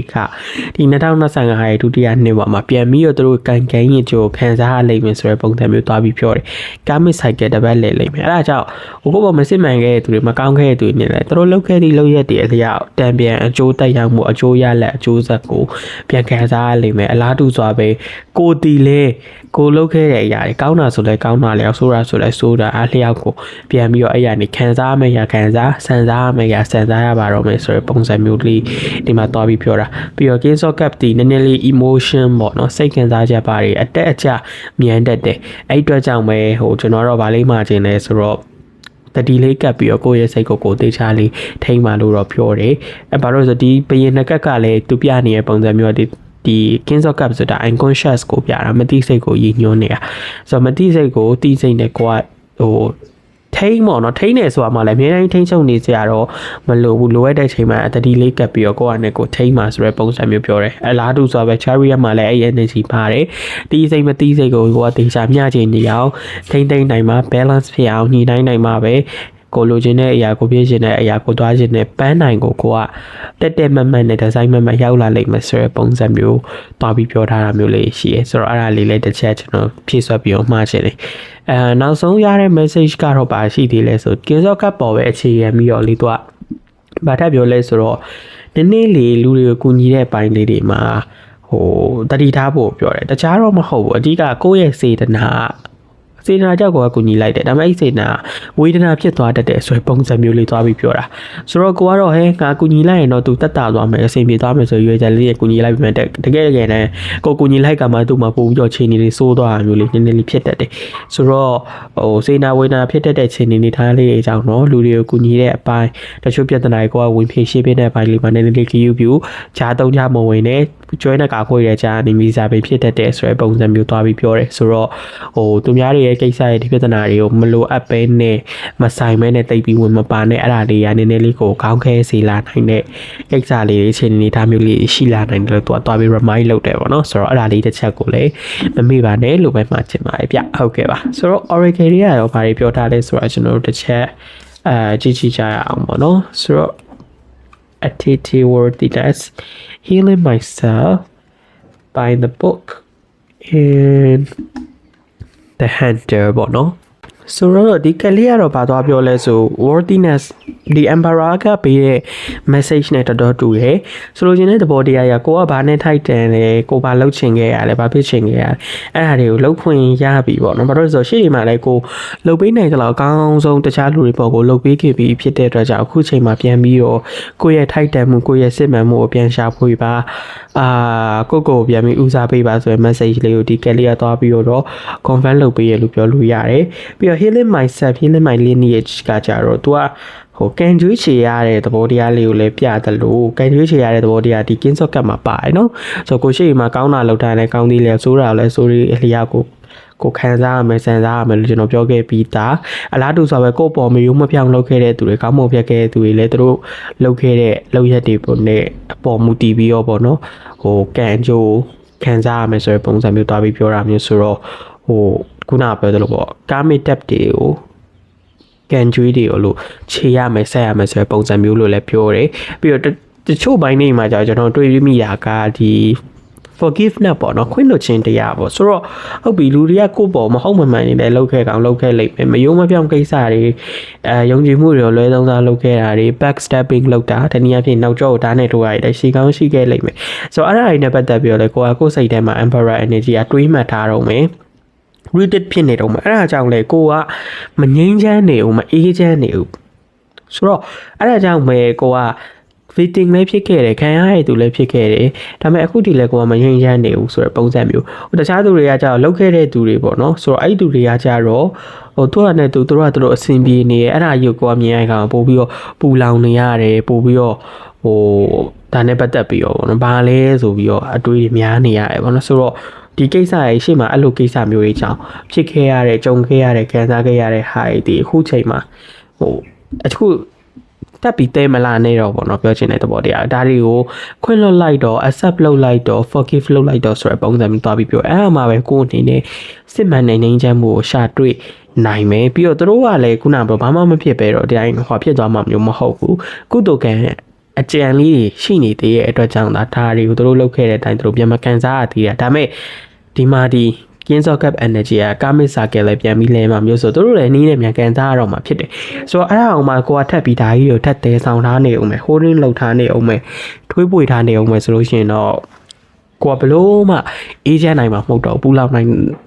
ာင်နေလိမ့်မယ်ပေါ့နော်အဲ့ဒါကြောင့်ဟိုတချို့ຢာတွေကိုလည်းခွင့်လွှတ်တင်တာခွင့်လွှတ်လိုက်ပြီးတော့လက်ခံလိုက်တဲ့ຢာတွေကိုလည်းအဲ့လိုလက်ခံလိုက်ပါတော့ဆိုတဲ့ပုံစံမျိုးလေးတွက်သွားပြီးပြောတယ်ဒါမှပဲအဲ့ဒီတန်ຢာတွေကအနာကျက်လာလိုက်မယ်ဒါမှပဲအဲ့ဒီတန်ရာကြီးဟာတက်တာလာလိမ့်မယ်လို့သွားပြီးပြောထားမျိုးပေါ့နော်ဆိုတော့အဲ့ဒါလေးကိုဒီကလေးကသွားပြီးတော့ပြတယ်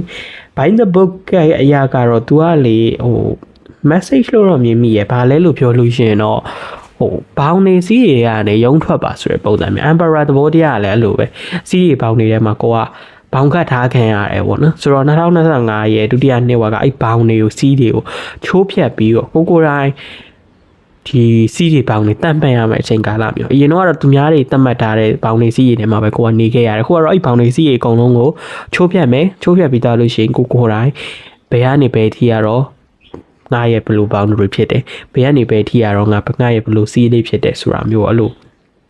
ကိုတိုင်း define လုပ်ရမယ်ဆိုတဲ့ပုံစံမျိုးလေးတွားပြီးပြောတာဆိုတော့ဟိုရုံထွက်တဲ့အရာတွေကနေရုံထွက်ရုံထွက်နိုင်လိမ့်မယ်ရုံထွက်နိုင်မှုလည်းခွင့်ရလိမ့်မယ်လီခွင့်ရလည်းနှစ်ခါလာတာမဟုတ်တဲ့အတွက်ကြောင့်တေချာလေးတော့ရောက်လာတဲ့ခါကျရင်တေချာဖန်းဆုပ်ပြီးတော့ပေါ့နော်ကောင်းတော့အသုံးချစေခြင်းတယ်လို့တော့ဒါကျွန်တော်အနေနဲ့မှားခြင်းတယ်ဆိုတော့ bind the book ကိုတော့ကျွန်တော်အဲ့လိုပုံစံမျိုးလေးမြင်မိရဆိုတော့ရေရင်းအောက်ကဖားလေးမဖြစ်နေစေနဲ့ရေတွင်းထဲမှာပဲနေရတဲ့ပါလေးကတော့ရေတွင်းကိုပဲပင်လေပြင်းကြီးထင်နေမှာပဲဒါပေမဲ့အဲ့ထက်ကြီးမားခြေပြန့်တဲ့ပင်လေသမုဒ္ဒရာကြီးရှိနေသေးရဲ့ဆိုတာကိုတော့မမေ့လိုက်ပါနဲ့လို့ပဲဒါကျွန်တော်အနေနဲ့တော့ပြောချင်တယ်ပေါ့နော်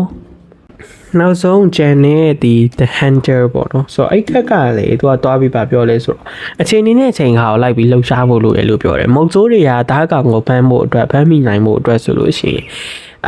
ကင်းမုံဆောင်ပြီးတော့နေရရလည်းရှိရယ်နောက်တစ်ခုကကျတော့အဲ့လိုပေါ့နော်ဒီပုံချိုးကွယ်ရှိုးလုပ်ပြီးတော့တိုက်ခိုက်ရတာမျိုးတွေခုနကဘယ်လိုဒီတားကောင်စောင့်ပြီးဖမ်းရတာမျိုးလေးလည်းရှိရဆိုတော့မုတ်ဆိုးတွေအတွက်အရေးကြီးရသည်ပြစ်မှတ်ကိုမလွှဲရအောင်အချိန်နေရအချိန်ခါရဒါကိုလိုက်ပြီးလှုပ်ရှားပြီးတော့ဒီငိမ့်နဲ့ပေါ့နော်လှုပ်ထိုက်တဲ့ action တွေကိုလုပ်နိုင်ဖို့ကအတော်လေးကိုအရေးပါတယ်အရေးကြီးရဆိုတဲ့ပုံစံမျိုးတွားပြီးပြောတာဆိုတော့အဲ့ဒါကြောင့်ပဲအဲ့ message ပေါ်အခြေခံပြီးပိုင်း3လေးတွေကိုအကြံဉာဏ်ပေးရလို့ရှိရင်ဟိုဒီ2025ရဲ့ဒုတိယနှစ်ဝါကကိုယ့်အတွက်တော့ energy သဘောတရားမှာ major cut တွေလည်းပါတော့ကြီးမားပြောင်းလဲခြင်း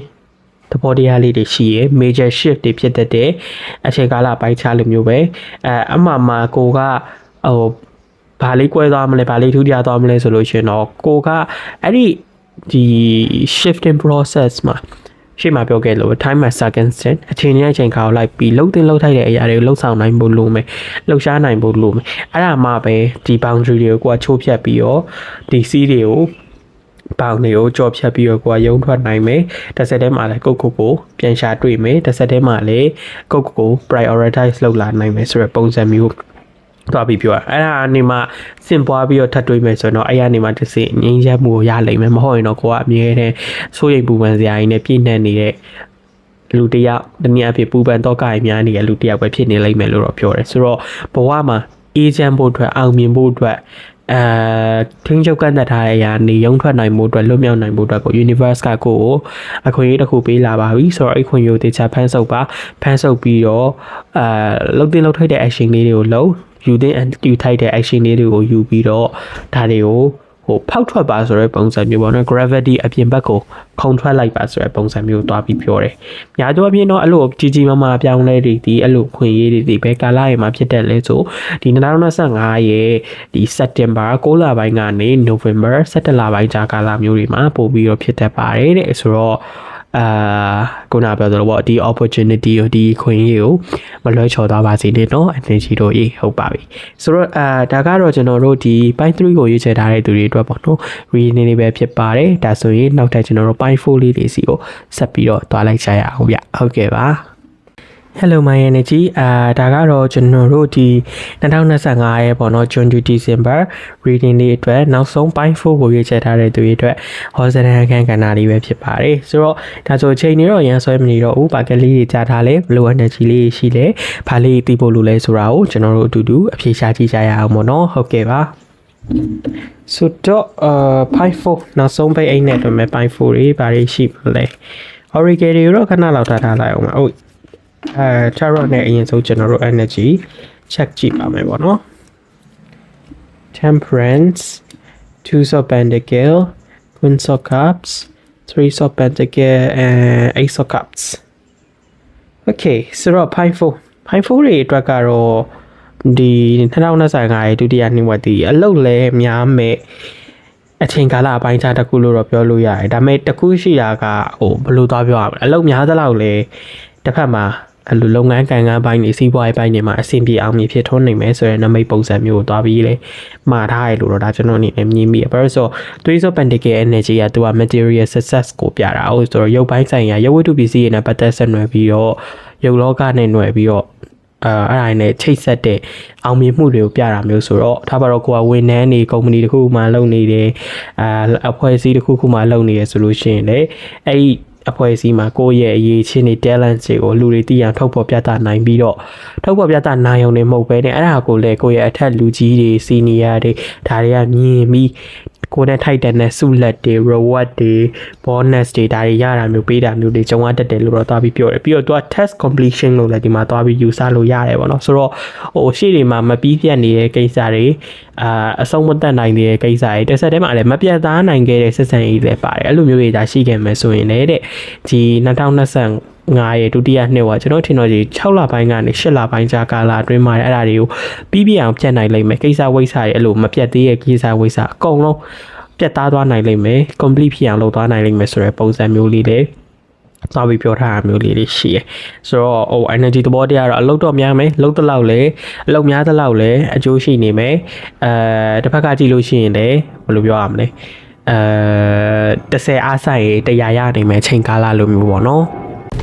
်ပြီးတော့ဒီ Queen of Cup နဲ့ Three of Cup ကနည်းချိတ်ဆက်မှုရှိတယ်ကျွန်တော်မြင်မိတာကတော့အောင်မြင်မှုကိုပြနေရလို့ပဲမြင်မိတယ်ဒါတော့ကိုနဲ့ထိုက်တန်တဲ့ reward တခုကိုနဲ့ထိုက်တန်တဲ့ဆုလက်တခုကိုကြားရှိပိုင်ဆိုင်ရရဲဆိုတဲ့ပုံစံမျိုးသွားပြီးပြောထားတာမျိုးဆိုတော့လေပို့ရင်ပြောရရင်တော့ကိုကခုနပြောစီးပွားရေးလုပ်ငန်းရှင်မဲနေနေဝန်ထမ်းလုပ်ကိုင်နေတဲ့သူပဲနေနေကိုပိုင်လုပ်နေတဲ့သူမျိုးပဲဖြစ်နေပါစီဒီ2025ရဲ့ဒုတိယနှစ်ဝက်ဒီကိုအတွက်အောင်မြင်မှုတွေကိုဆောင်ကျင်းပေးနိုင်လာမယ့်အချိန်ကာလပိုင်းခြားဖြစ်တယ်သူကအောင်မြင်မှုဆိုတဲ့အပိုင်းမှာဘယ်လိုမျိုးသွားပြောလဲဆိုကျွန်တော်အမြင်ကတော့ပို့ပြီးတော့အောင်မြင်ကြော်ကြားတယ်ဆိုတဲ့ပုံစံကြော်ကြားမှု fame ပေါ့နော်ဆိုတော့အဲ့ဒါနဲ့သွားပြီးတော့ပို့ပြီး link ဖြစ်လိမ့်မယ်ဆက်လိမ့်မယ်ဆိုတော့လုပ်ငန်းရှင်တွေဆိုလည်းကိုယ့်ရဲ့လုပ်ငန်းပို့ပြီးတော့လူတီများကြော်ကြားလာတာမျိုးကိုပိုင်လုပ်ဆိုလည်းလာတူစားပဲဝန်ထမ်းလုပ်နေရဆိုလို့ရှိရင်လည်းကိုယ့်ရဲ့ကောင်းမွန်တဲ့နာမည်တည်င်းကုန်းတည်င်းอ่ะပေါ့နော်ပြောချင်တာဒီဝန်ထမ်းတွေချင်းချင်းကြားမှာရောလုပ်ဖို့ကိုင်းမဲ့တွေကြားမှာရောအထက်လူကြီးတွေကြားမှာရောပါအမြဲတမ်းပြန့်နှံ့နေပြီးတော့ဗောနော်အဲ့ရနေတစ်စင်ကိုကspecial အထူးအကျိုးခံစား권တွေရတာမျိုးတွေ special benefit တွေရတာမျိုးတွေပါပေါ့နော်အဲ့လိုမျိုးပါရနိုင်တယ်ကြုံနိုင်တယ်ဆိုတဲ့ပုံစံမျိုးတွေတွားပြီးပြောထားတာဆိုတော့အောင်မြင်မှုဆိုတဲ့ဘိုင်းမှာတော့ပိုပြီးကြောကြားမှုနဲ့တော့ပိုပြီးချိတ်ဆက်လိမ့်မယ်ဆက်ဆက်လိမ့်မယ်အဲ့မှာ digital marketing တို့ဒီ marketing အပိုင်းနဲ့ချိတ်ဆက်ပြီးလုပ်နေတဲ့သူမျိုးတွေ customer service နဲ့ပတ်သက်ဆက်နွယ်ပြီးလုပ်နေတဲ့သူမျိုးတွေပုံမှန်အဖြစ်တော့အဲ့လိုလူမျိုးတွေအပိုင်းနေနဲ့ဆက်နွယ်ပြီးလုပ်နေရမျိုးဆိုပို့ပြီးတော့အောင်မြင်မှုတွေရတတ်တယ်ပြီးတော့လုပ်ငန်းရှင်တွေဆိုလို့ရှိရင်လည်းအဲ့ marketing အပိုင်းလေးကိုတေချာလေးအာရုံစိုက်ပြီးတော့ PPCC လုပ်ရင်လုပ်တလောက်အဲ့ဘိုင်းတွေမှာဟိုတိတာတဲ့ပေါ့နော်တိုးတက်မှုတွေတိတာတဲ့အောင်မြင်မှုတွေရလာနိုင်တယ်ဆိုတဲ့ပုံစံမျိုးတွားပြီးမှာထားတာပေါ့နော်ဆိုတော့အလုံများနေမယ်ဒီလိုရှိမယ်ဆိုတာလဲ TV ဒါပေမဲ့အဲ့လိုအလုံများနေတဲ့ကြားတဲ့ဟိုပဲတဲ့ခရီးထွက်ရတဲ့နမိတ်ပုံစံမျိုးလေးလည်းမြင်ပြီး I guess August ဝင်းကျင်ရဲ့ဒီနှစ်ကုန်ပိုင်းဝင်းကျင်လောက်ရဲ့အမှာဖြစ်လိမ့်မယ်တော့မြင်မိရယ်ဆိုတော့အဲ့လိုမျိုးပေါ့နော်ဟိုကိုကလည်းအလုပ်တွေကလည်းအလုပ်ကလည်းဖြစ်နေတော့အစင်ပြေနေတော့ဟိုအလုပ်ကလည်းမရဲချင်မနာချင်နဲ့ပဲအမှန်ပဲကိုကိုတိုင်းကအလုပ်ထဲမှာပဲလောင်းလိုက်ချလိုက်လိုက်ပြီးတော့ပိတ်မိသွားပြီးတော့နည်းနည်းလေးတော့ဟိုဘယ်လိုပြောရမလဲအရင်ကလိုမျိုးဟိုအရင်ပျော်ရွှင်မှုတွေเนาะကိုအချိန်ပိတ်ဖြစ်တာမျိုးလေးတော့နည်းလိမ့်မယ်ဒုတိယနှစ်မှာအဲ့ဒါကြောင့်ပဲပြန်ပြီးတော့ကို relax လုပ်ဖို့စိတ်ရောကိုယ်ရောအပန်းဖြေဖို့အတွက်ကိုတော့ကိုတိုင်းငါ့ကိုအဲ့လိုဒီများပြားလာတဲ့အလုပ်တောင်းဝင်တွေကိုလေခဏလောက်ထားခဲ့ပြီးတော့အဲ့ရနေခဏတစ်ဖြုတ်လဲပေါ့နော်ရုံထွက်မိလိမ့်မယ်ရုံထွက်နိုင်လိမ့်မယ်ဆိုတဲ့ပုံစံမျိုးသွားပြီးပြောထားတဲ့ဒီ Ace of Cup energy အရာပေါ့နော်ဆိုလိုချင်တဲ့သဘောတရားကတော့ကွာဟိုအလုံးများနေရကြတဲ့ရာတော့ခရီးလေးလည်းထွက်ဖြစ်လိမ့်မယ်ကို enjoy လုပ်ရမယ် relax လုပ်ရမယ်အနေထားမျိုးတွေလုပ်နိုင်မယ်အနေထားမျိုးလေးလည်းရှိလိမ့်မယ်လုပ်နိုင်ဖို့လည်းခွင့်ရရမယ်ဆိုတဲ့ပုံစံမျိုးသွားပြီးပြောထားတာပေါ့နော်ဆိုတော့အဲ့ဒါလေးတစ်ချက်လေးထူးထူးခြားခြားမြင်မိရဲ့ဗျဒါပေမဲ့တကုတ်တရီထားမိတလောက်ကတော့တော်တော်များများအတွက်ကလေအဲ့ခရီးတွေဘာတွေထွက်ဖြစ်တယ်ဆိုတာဒီမထင်မှတ်ဖဲနဲ့ထွက်ဖြစ်တာမျိုးပြောနေတာအကြိုတင်စီစဉ်ပြီးတော့သွားမယ်ဆိုပြီးလုပ်ဖြစ်တာမျိုးမဟုတ်ကောက်ကငါဟဲ့သွားကြမလားလိုက်မလားဆိုပြီးခေါ်ရနေမှာကောက်ကငါထားလိုက်သွားတတ်တဲ့ပုံစံမျိုးလို့တော့ပြောတယ်ဆိုတော့ trip တခု travel တခုကိုလေပိုင်း4တို့အနေနဲ့ဒီ2025ဒုတိယနှစ်ဝက်မှာမျှော်မှန်းလို့ရတယ်လို့တော့ဒါကျွန်တော်အနေနဲ့ပြောချင်တယ်အမှန်2ဆန်းတဲ့ energy ကဒီ temperance နဲ့2 of pentacles ဆိုတော့ temperance ကလည်းတကယ်ပြောလို့ရှိရင်နှစ်ခုကိုပေါင်းဆက်တာ combine လုပ်တာဟိုမျှခြေညီမှု balance နဲ့တည်ငြိမ်မှုဒီအရင်အရေးကြီးတဲ့အရေးပါတဲ့ gap ပေါ့နော်ဆိုတော့အလားတူဆိုပဲ2 of pentacles လည်းအဲ့လိုပဲဆိုတော့ balance ကတော်တော်လေးအရေးပါအရာရောက်တယ်လို့တော့သွားပြီးပြောတယ်ဆိုတော့အလောက်ကလည်းများနေမဲ့ပုံစံမျိုးဆိုတော့ဒီကနှစ်ကဘာလို့သွားပြောမလဲဆိုပိုင်း4လေးတွေတော့ work ရဲ့ life ရဲ့ဘဝနဲ့အလုပ်ပေါ့နော်ဆိုတော့အဲ့နှစ်ခုကိုဒေရှာလေးမျှခြေညီအောင် balance ဖြစ်အောင်ချိန်ညှိပါထိန်းညှိပါဆိုတဲ့ပုံစံမျိုးသွားပြီးတော့ပြောတယ်လှုပ်ရှားရှိရအောင်လည်းလှုပ်တစ်ဖက်မှာလည်းစိတ်ကိုအနာပေးရမှာတွေဂယုဆိုင်ရမှာတွေအချိန်ပေးရမှာမျိုးတွေအချိန်ပေးရမယ့်သူတွေစသဖြင့်ဒါမျိုးတွေကိုလည်းတစ်ဖက်မှာအချိန်ပေးဆိုတဲ့ပုံစံမျိုးကိုဒီ temperance ကသွားပြီးတော့ပြောတယ်ဒီနှစ်ခုမျှချိန်ညီမှပဲခုနပြောသလိုပေါ့ကိုကပို့ပြီး protective ဖြစ်မယ်ပို့ပြီးတော့အလုပ်တွေလှုပ်ဆောင်နိုင်မယ်ဆိုတာမမေ့နဲ့ဆိုတော့အလုပ်လုပ်တာလည်းလုပ်ဒါပေမဲ့ကိုလည်းရန်အထီးကိုက်မခံနဲ့ဟိုကိုကျမ်းမာပဲအဲ့လိုအလုံးလုံးနိုင်မယ်ဆိုတဲ့ပုံစံမျိုးပေါ့နော်သွားပြီးပြောတာပြီးတော့ temperance ဆိုကျွန်တော်မြင်မိတာလေနောက်တစ်ချက်ဘာမျိုးသွားပြနေသေးလဲဆိုတော့နည်းနည်းလေးအဲ့လိုတက်နိုင်တဲ့အဆင်ပြေရဆိုလို့ရှိရင်တော့လေဟို medical check up လေးဗာလေးလုပ်ကြည့်ရမျိုးဖြစ်ဖြစ်စမ်းကြည့်စီခြင်းနဲ့ဘာလို့လဲဆိုတော့တခြားတော့ပြောတာမျိုးမဟုတ်ဘူးအဲ့လိုမျိုးဟိုဘယ်ပြောရမလဲကိုမှယောဂအခန်းတို့ဘာလို့ရှိရမျိုးတော့၎င်းဒါမှမဟုတ်ရှင်တကူကိုအနေနဲ့ဟိုမအိမ်မတာခံစားရတာတကူကိုအနေနဲ့တူတူဆက်ဆက်ဒီကျမ်းမာရေးပိုင်းနဲ့ပတ်သက်ပြီးဖြစ်နေရမျိုးဟိုကြုံနေရမျိုးရှိရဆိုလို့ရှိရင်တမန်ငါရှန်ငါပဲမတွေးနဲ့ပေါ့နော်ပြောချင်တဲ့သဘောတရားအရာဟိုစေးရုံစီကန်သွားတဲ့နေရာပြသတဲ့နေရာကုသမှုခံယူတဲ့နေရာအဲ့လိုသွားပါလို့တော့ဒီဘက်ကသွားပြီးပြောတယ်ဘာလို့ဆိုကျမ်းမာရေးပိုင်းမှာက तू ကအဲ့လိုကိုယ့်ရဲ့ပေါ့တန်သဘောထားမှုလေးတွေအကြောင်းလေဟိုအနဲ့ထွင်းရမယ့်နေရာမှာတဲ့ပတ်စိန်နဲ့ပေါက်ဝတတ်တယ်ဆိုတဲ့ပုံစံမျိုးလေးဒီ temperance ကသွားပြီး remind လုပ်နေတယ်အဲအကြောင်းကျမ်းမာရေးလေးတော့ပိုင်း4တွေနေနည်းနည်းလေးဂယုဆိုင်ဟိုတိတိလေးတွေကနေပဲအကြီးဖြစ်သွားတတ်တာအမိုက်ကစားပြတ်တက်ပြီးလောင်ဆိုတယ်လို့ပြောပဲအဲဒါကြောင့်ဟိုခုနပြောသလိုပေါ့ယောဂဗျာပိုင်းနဲ့ပတ်သက်ပြီးနည်းနည်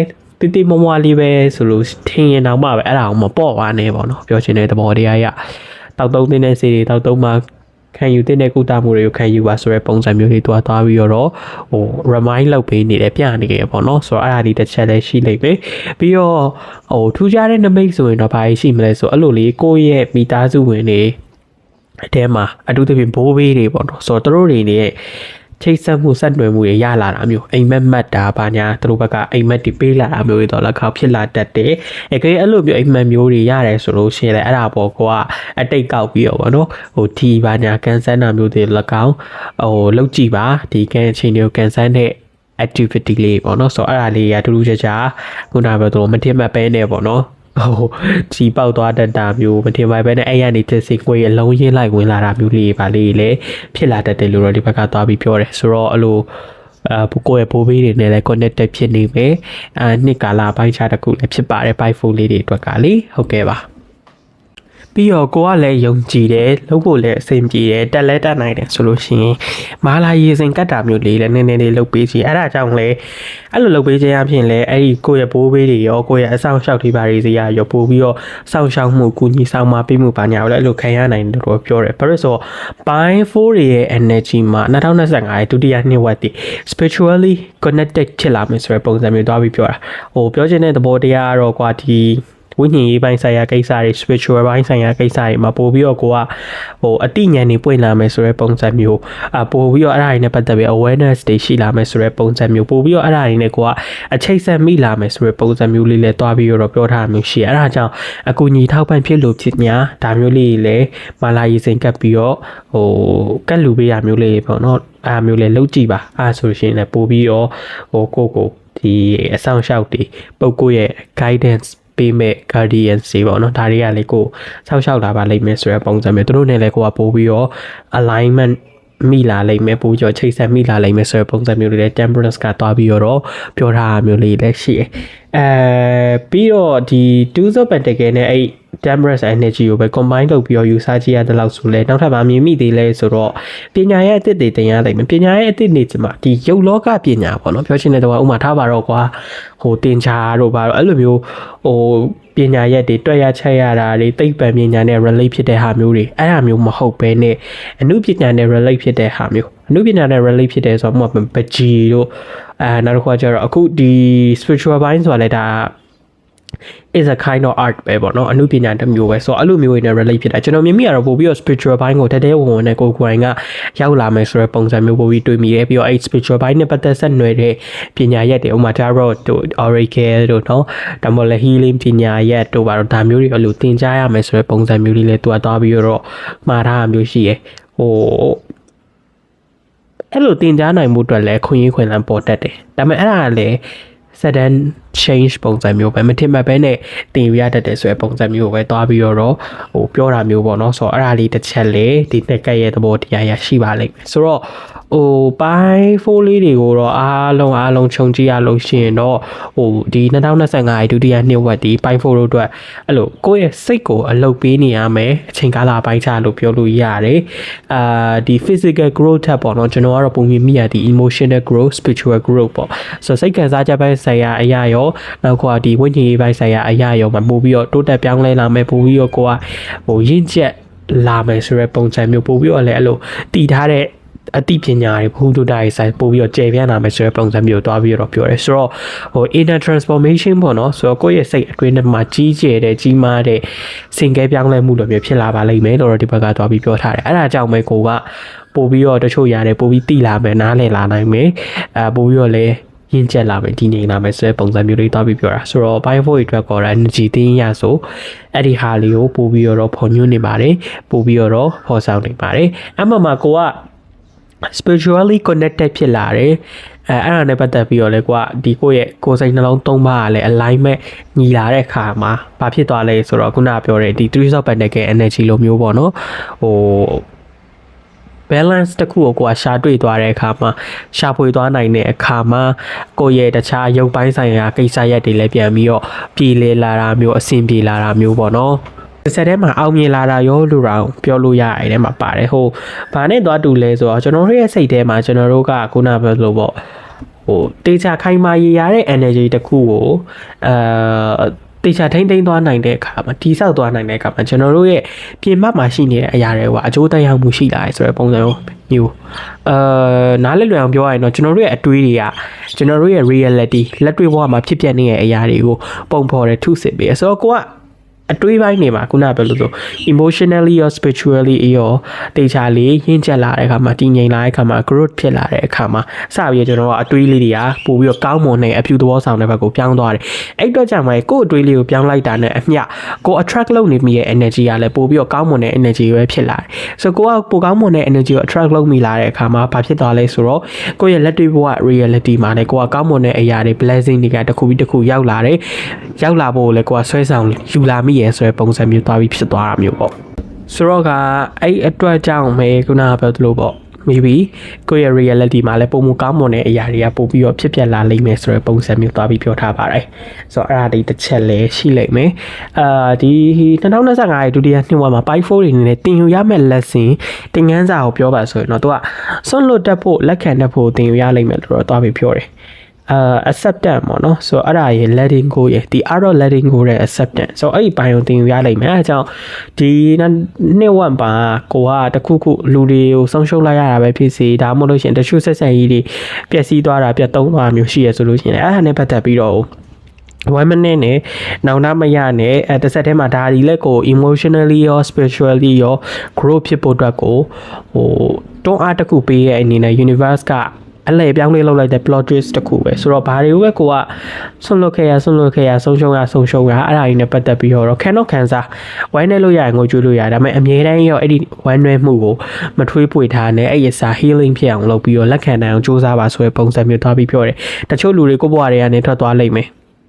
တချို့သူတွေတချို့ဆက်ဆံရေးတွေကိုလက်လွတ်လိုက်ရတာမျိုးရှိမယ်ဆိုတော့အဲ့ဒါကြီးနဲ့ပတ်သက်ပြီးတော့ကိုကအရန်ကြီးတော့ကိုထိခိုက်လောက်အောင်ဒီမခံစားနဲ့လက်ခံနိုင်အောင်စူးစမ်းအဲ့ရနေမှာ healing ဖြစ်နိုင်အောင်လုပ်ပါဆိုတဲ့ပုံစံမျိုးလေးလည်းဒီ Ace of Cup ကမှားထားတယ်ဆိုတော့အဲ့ဒါလေးတစ်ချက်ကတော့နည်းနည်းလေးintense ဖြစ်လိမ့်မယ်ပေါ့နော်တင်းမှာပါလိမ့်မယ်ဆိုတော့ဟုတ်ပြီ Oracle Namic တွေရောဘယ်လိုပြထားလဲဆိုတာကျွန်တော်ထပ်ပြီးတော့ကြည့်ရအောင် level up ရှေ့မှာပြောခဲ့တဲ့လိုမျိုးပဲစိတ်ပေါ့နော်ဒီကလူကစိတ်ကိုပြောင်းလဲသွားနိုင်တဲ့အခါမှာလူပါပြောင်းလဲသွားတာမျိုးပေါ့ဆိုတော့ inner transformation အရင်ဖြစ်လိမ့်မယ်ဆိုတော့ကိုယ့်ရဲ့အတွင်းစိတ်ထဲမှာကြီးမားတဲ့ကောင်းမွန်တဲ့ပြောင်းလဲခြင်းတွေဖြစ်ပြီးရဲ့နေရာဖြစ်ပြီးရဲ့နောက်မှာကိုယ့်ရဲ့ပြင်ပကအရာတွေရုပ်လောကအရာတွေတစားပြောင်းလဲလာမယ် level up ဖြစ်လာမယ်အဆင့်တွေပို့ပြီးတော့မြင့်လာမယ်ပိုကောင်းတဲ့ stage တွေကိုရောက်လာမယ်ဆိုတဲ့ပုံစံမျိုးဒီကလေးကသွားပြီးတော့ confirm လုပ်ပေးသွားတယ်ပြီးတော့ come home to your body အဲ့ဒါပြန်ပြီးတော့ကိုကဒီ alignment ပြန်မိရမျိုးကိုယ်စိတ်နှလုံးသုံးပါနဲ့ကိုကပြန်ပြီးအခြေဆက်မိသွားတဲ့အခါမှာ connected ဖြစ်သွားတဲ့အခါမှာခုနကပြောသလိုပေါ့ဘာတွေကဘလို့ရှိရဲဘယ်ຢာတွေကဘလို့ဒေတာတွေရှိရဲဆိုတော့ကိုကသိလာမယ် awareness တွေရလာမယ် knowledge ပိုင်းရလဲအသိပညာပိုင်းရလဲကိုကကျယ်ပြန့်လာမယ်အဲ့တော့ကြောင့်မဘယ်ຢာကမှားတယ်ဘယ်ຢာမှန်တယ်ဘယ်ဟာလှုပ်တင်တယ်ဘယ်ဟာမလှုပ်တင်ဘူးဘယ်ဟာကောင်းတယ်ဘယ်ဟာမကောင်းဘူးဘယ်သူတွေကတော့စစ်မှန်တယ်ဘယ်သူတွေကမစစ်မှန်ဘူးစသဖြင့်အဲ့လိုအကြောင်းအရာချက်လက်တွေပါကိုကမြင်လာနိုင်မယ်သိလာနိုင်လိမ့်မယ်ဆိုတဲ့ပုံစံမျိုးသွားပြီးပြောတာဆိုတော့ဒီ mind body spirit ပေါ့နော်ဒီသုံးခုကိုကတေချာကိုယ်စိတ်နှလုံးသုံးပါကို alignment ဖြစ်အောင်align ဖြစ်အောင်လုပ်နိုင်တာနဲ့မျှချင်နေအောင်လုပ်နိုင်တာနဲ့ဒီလိုအရာတွေပါကိုကတစ်ဆက်တည်းမှာတိလာပြီးတော့ကိုပေါ့နော်အရာနဲ့တစ်စင်ပြောင်းလဲနိုင်လိမ့်မယ်ပြုပြင်နိုင်လိမ့်မယ်ဆိုတော့ပုံစံမျိုးလေးသူတို့ကတွားပြီးပြထားရဗျာနော်ဆိုတော့အဲ့လိုအပိုင်းခြားတွေကတော့ကျွန်တော်မြင်မိသလောက်ဆိုနှစ်ကုန်ပိုင်းလောက်ထိမှဖြစ်တတ်တယ်17လပိုင်း12လပိုင်းလောက်မှာတော်တော်လေးကြီးမားတဲ့ပြောင်းလဲမှုလိုမျိုး energy shift တစ်ခုကိုမြင်မိတယ်ဆိုတော့အဲ့ကာလတွေမှာတော့ပို့ပြီးအဲ့လိုမျိုးတချို့ spiritual awakening ဖြစ်တာမျိုးတချို့ကြောက်လဲကိုယ့်ရဲ့ dark night or the soul ပေါ့နော်ဆိုတော့အဲ့ state ကိုကြော်ဖြတ်သွားနိုင်တာမျိုး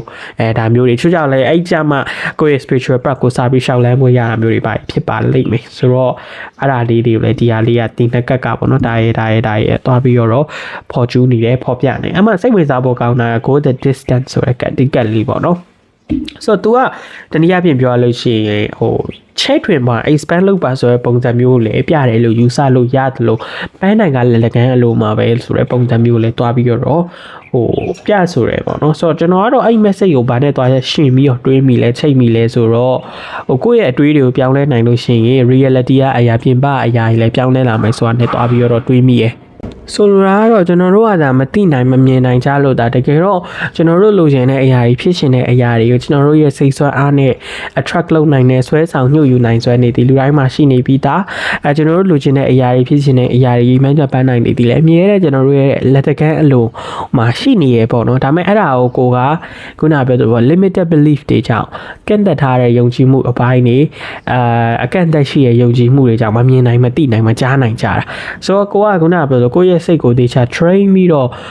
ပြုပြင်ပြောင်းလဲမှုတွေကိုလှုပ်ဆောင်လာနိုင်တဲ့အခါမှာတချို့အရာတွေကိုတိလာမမြင်တာပဲအဲ့လိုတိလာမြင်လာတဲ့အရာမှာအော်ဒါလေးကဒီလိုလေးဆိုလို့ရှိရင်ဒီလိုလေးပါလားဒီလင်ယာလေးမှာရှိနေခဲ့ရပါလားဒီလိုလေးလှုပ်လိုက်ရင်စင်ပြေသွားပါလားဆိုပြီးတော့ကိုပြည့်ချင်တဲ့အရာဖြစ်လာဖို့အတွက်ပေါ့နော်ဘလို့လှုပ်ဆောင်ရမယ်ဘလို့အဲ့ဒါကို attract လုပ်ရမယ်ဆိုတာပါအဝဲဖြစ်လာတတ်တဲ့သဘောတဘာဝလိုမျိုးလေးရှိရယ်ဆိုတော့အဲ့ message လေးကိုပဲဒီကလီယာသွားပြီးပြရလို့တော့မြင်မိတယ်တေချာတာကတော့ point 4တွေကိုမှာကျင်တာဒီကိုယ့်ရဲ့အောင်မြင်မှုပန်းနိုင်ရီမှန်းချက်ပိုင်းတွေကိုလက်တကန်းလိုမှာပဲရှိရမြင်အောင်ကြည့်ပါဆိုရယ်ပုံစံမျိုးလေးသွားပြီးမှာလေလို့တော့မြင်မိပါတယ်ပြီးတော့မကြခင်မှာလည်းအဲ့လိုပေါ့နော်ကိုရောက်ရှင်တဲ့ stage ကိုရောက်ရှင်တဲ့ချင်းအနေထားကိုရောက်တော့မှာပါအဲ့ဒါကြောင့်ဘယ်လိုပြောရမလဲပန်းနိုင်ရောက်ခန့်နီးမှာပဲအားမလျှော့လိုက်ပါနဲ့မိုင်းကုန်းတင်ပြီးတော့ပြေးပါတာဝေးပြေးလို့မျိုးပေါ့ကွာဒီကကိုကတာထွက်မှာအရန်အားဆိုင်ပြီးပြေးတဲ့အခါမှာပန်းဝင်ဖို့အတွက်အရန်ခတ်သွားရောဆိုတော့တာထွက်မှာသူများကြီးကြော်ရင်ကြော်ပလေးကိုဖြည်းဖြည်းနဲ့မှန်မှန်လေးပဲသွားကိုနှောင်းလေးနဲ့ပဲကိုသွားပြီးတော့မှပန်းနိုင်ရောက်ခန့်နီးကြမှာအားကုန်ထုတ်ပြီးတော့ပြေးအဲဆိုပထမရဖို့လွယ်ဆိုတော့ဒီ tactic လေးကိုမမေ့နဲ့ဆိုတော့ကိုကဘယ်ချိန်မှာကိုယ့်ရဲ့စူးစမ်းအားထုတ်နေတဲ့နှုံလေးကိုရှော့ရမယ်ဘယ်ချိန်မှာကိုယ့်ရဲ့စူးစမ်းအားထုတ်နေတဲ့နှုံလေးကိုတင်ရမယ်ဆိုတာလေးကိုတော့တေချာလေးနားလည်သဘောပေါက်အောင်လုပ်ပါအဲ့ဒါလေးပေါ်ချိန်ညှိပြီးတော့ကိုကလုပ်မယ်ဆိုရင်တော့ yes ကိုလိုချင်တဲ့အောင်မြင်မှုတွေအများကြီးကိုရပါလိမ့်မယ်လို့ပဲဒါကျွန်တော်အနေနဲ့တော့ပြောချင်တယ်ပေါ့နော်ဟုတ်ကဲ့ပါဒါဆိုရင်တော့ကျွန်တော်တို့ဒီပိုင်း1ရောပိုင်း2ရောပိုင်း3ရောပိုင်း4ရောကိုအားလုံးလည်းပြီးသွားပြီပေါ့နော်ဆိုတော့အဆုံးထိစောင့်မျှော်ကြည့်ရှုပေးကြတဲ့တူကြောက်ချင်းစီတိုင်းကိုကျေးဇူးအများကြီးတင်ပါတယ်နောက်ထပ်လည်းဒီလို detail reading video လေးတွေအတွက်ကိုကဆက်ပြီးတော့ကြည့်ချင်သေးတယ်နားထောင်ရလည်းနှစ်သက်တဲ့သဘောကျရဆိုလို့ရှိရင်ကျွန်တော်ရဲ့ Facebook page နဲ့ဒီ Instagram TikTok နောက်ကရော YouTube ပေါ့နော်ဒါလေးတွေကို subscribe and follow လုပ်ပေးပါcomment လေးတွေလည်းကိုယ့်အနေနဲ့ comment ပေးသွားလို့ရပါတယ်ဝင်မြပေးခြင်းအပြင်လည်းကျွန်တော်ကိုကူညီပေးနိုင်ပါတယ်ဗျဒါဆိုရင်ကောင်းသောနေ့လေးဖြစ်ပါစေနော် energy တို့ရေ have a nice day ပါ bye bye ပါဗျဟုတ်ကဲ့ပါ